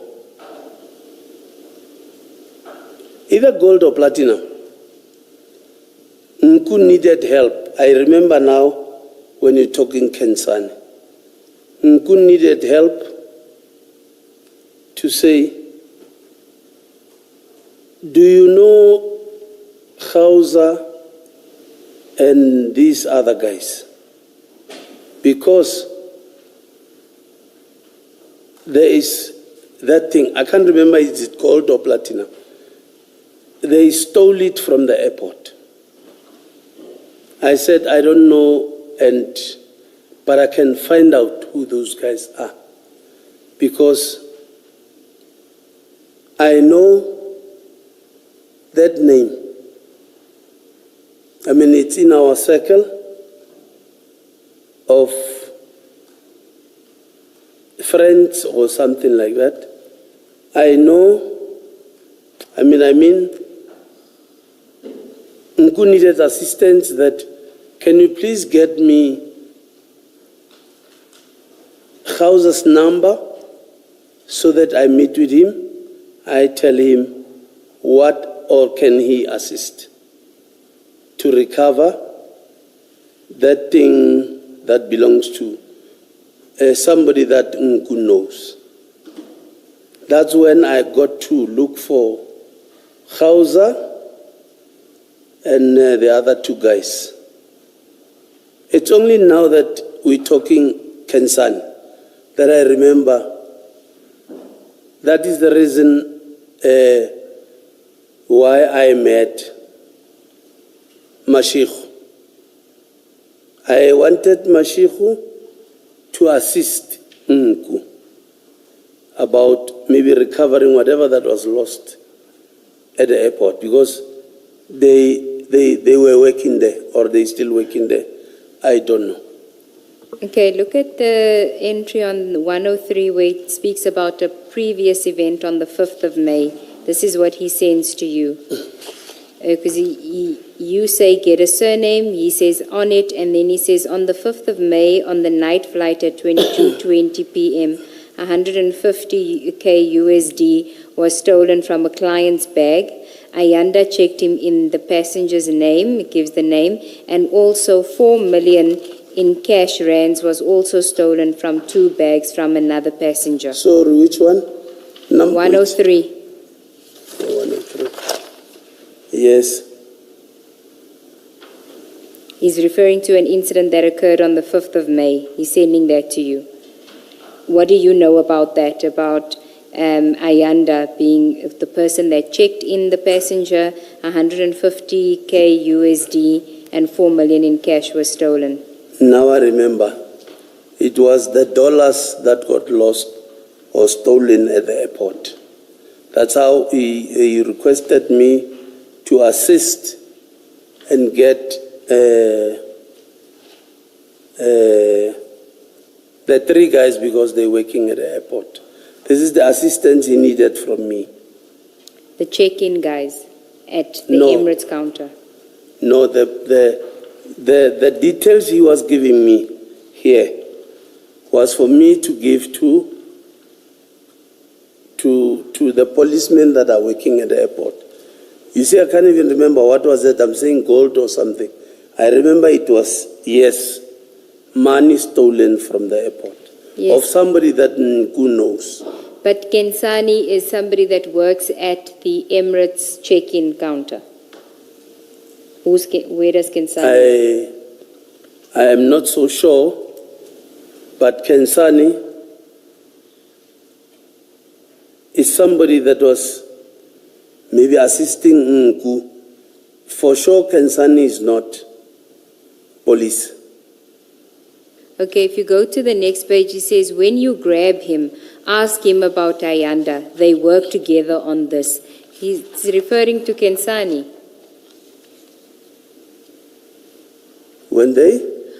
When you grab him, ask him about Ayanda. They work together on this. So the previous message is telling you that Ayanda was the person that checked in a passenger on the 5th of May and money was stolen. And then the other one, he gave you Kensani's details, which led you to the airport, to Emirates counter 50 to 58. Then it would mean those things were stolen by Kensani. Okay, so... That's why... Sorry? No, go ahead, that's why? That's why he sent me the picture for Mashihu and the guys to find out about this Kensani. No, it's not for Mashiho and the other one to find out about Kensani, because you actually do go to the airport. You do. If you look at page, after he's given you Kensani's picture, at page 102, you say at 7:22 on the 23rd, you say here now, and then in the next 8 seconds, you send him a pin location which places you, yes, this thing is cut up, but it places you at OR Tambo. So it wasn't to give to others. It was, in fact, for you to go and find Kensani. That's why you speak about grab him. I'm sorry, okay, let's do this slowly. Remember at 100, you've got the picture of Kensani and you ask for details. And then at the bottom of that page 100, you say, Hola, bring more, maybe surname and shift times so we can quickly visit. So on this message, you are going to visit once you get the shift times. 100, page 100 at the bottom. Bottom of page 100, you say, bring more, maybe surname and shift times so we can quickly visit. That's you saying. And then at page 101, he's the one that gives you Emirates, counter 50 to 58. Can you see where I'm reading towards the bottom? Yes. Okay, so he gives you the details. And then, in fact, before that, just above that, he says, sorry, boss, guy is working in the morning shift.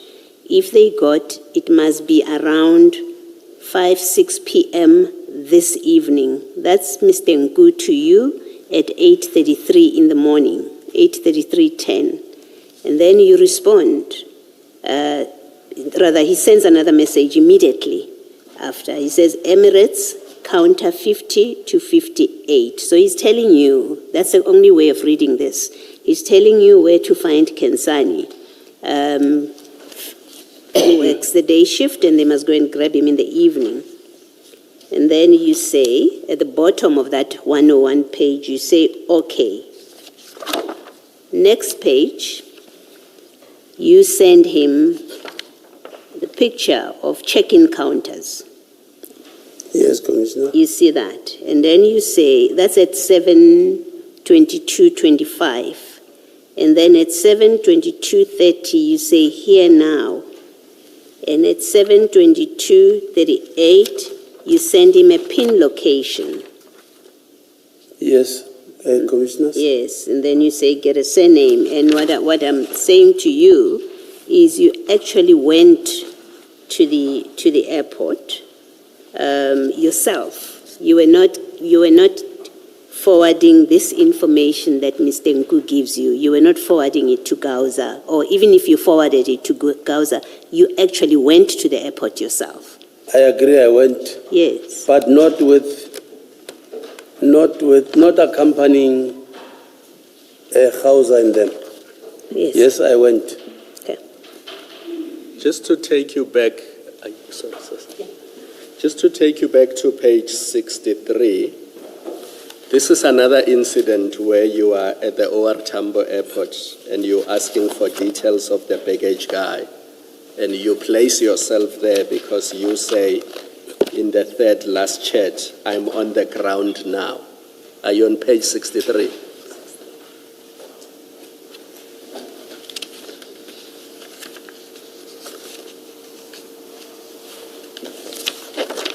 Yes, Commissioners.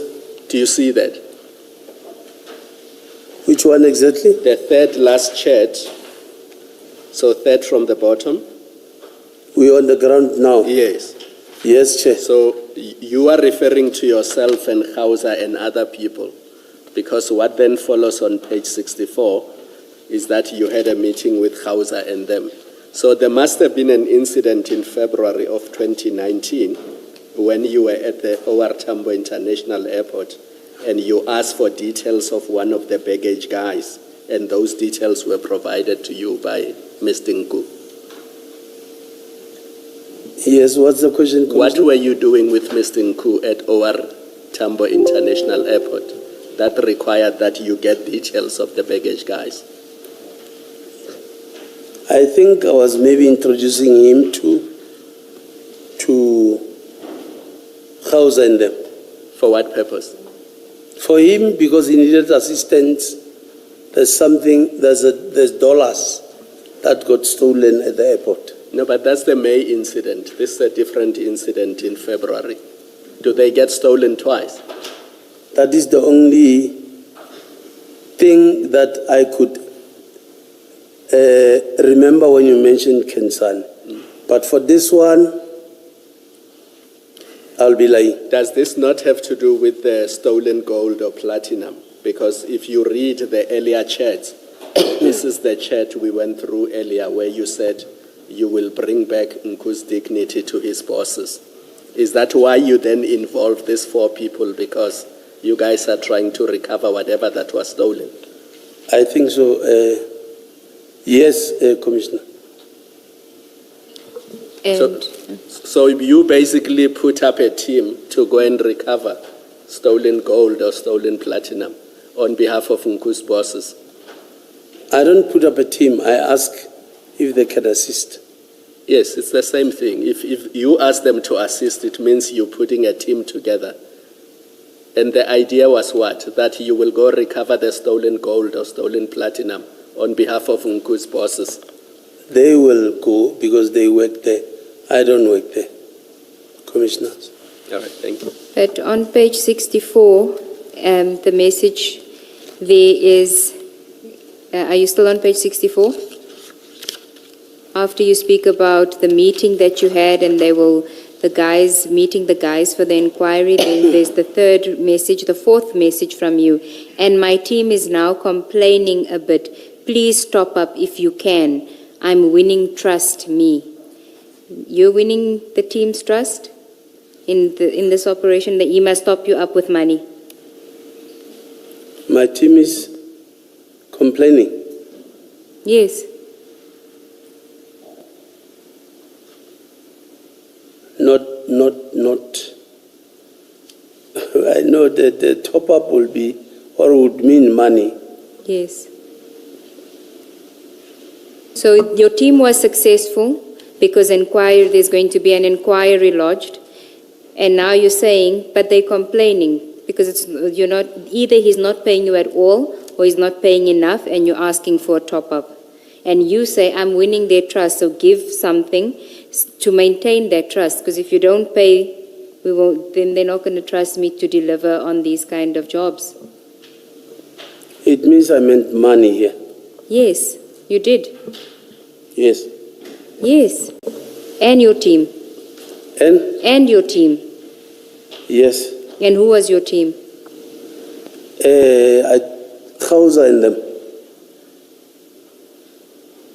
And sorry to interrupt, Advocate Ngube. I think earlier when we engaged you, we may have misinterpreted chat number 3, because when we first looked at it, we assumed that it meant one of the guys was missing. Do you see the chat that says Exeti Rashot Amfetu? We must go to Guyana. Remember we talked about that chat earlier.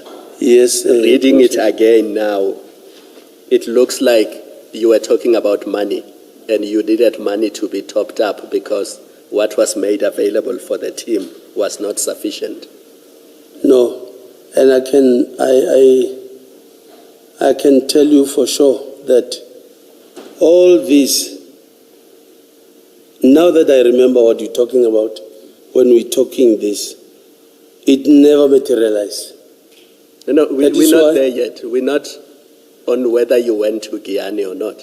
We're still dealing with, there was a team that was put together, and you do say that my team, which means it's a team that you put together, is complaining a bit. Please top up.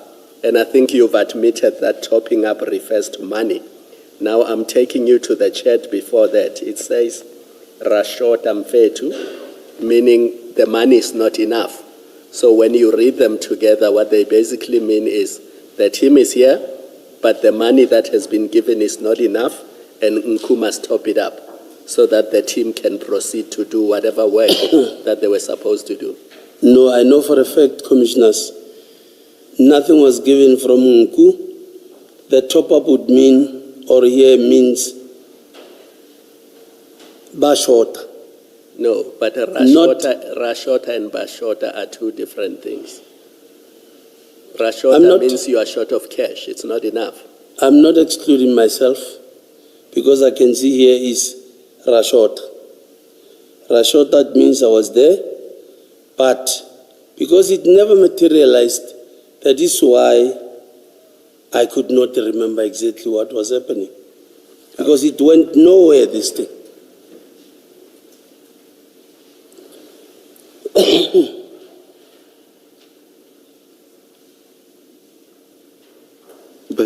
But surely what you are saying, look at the next chat. Please top up. That must be about money. It just must be.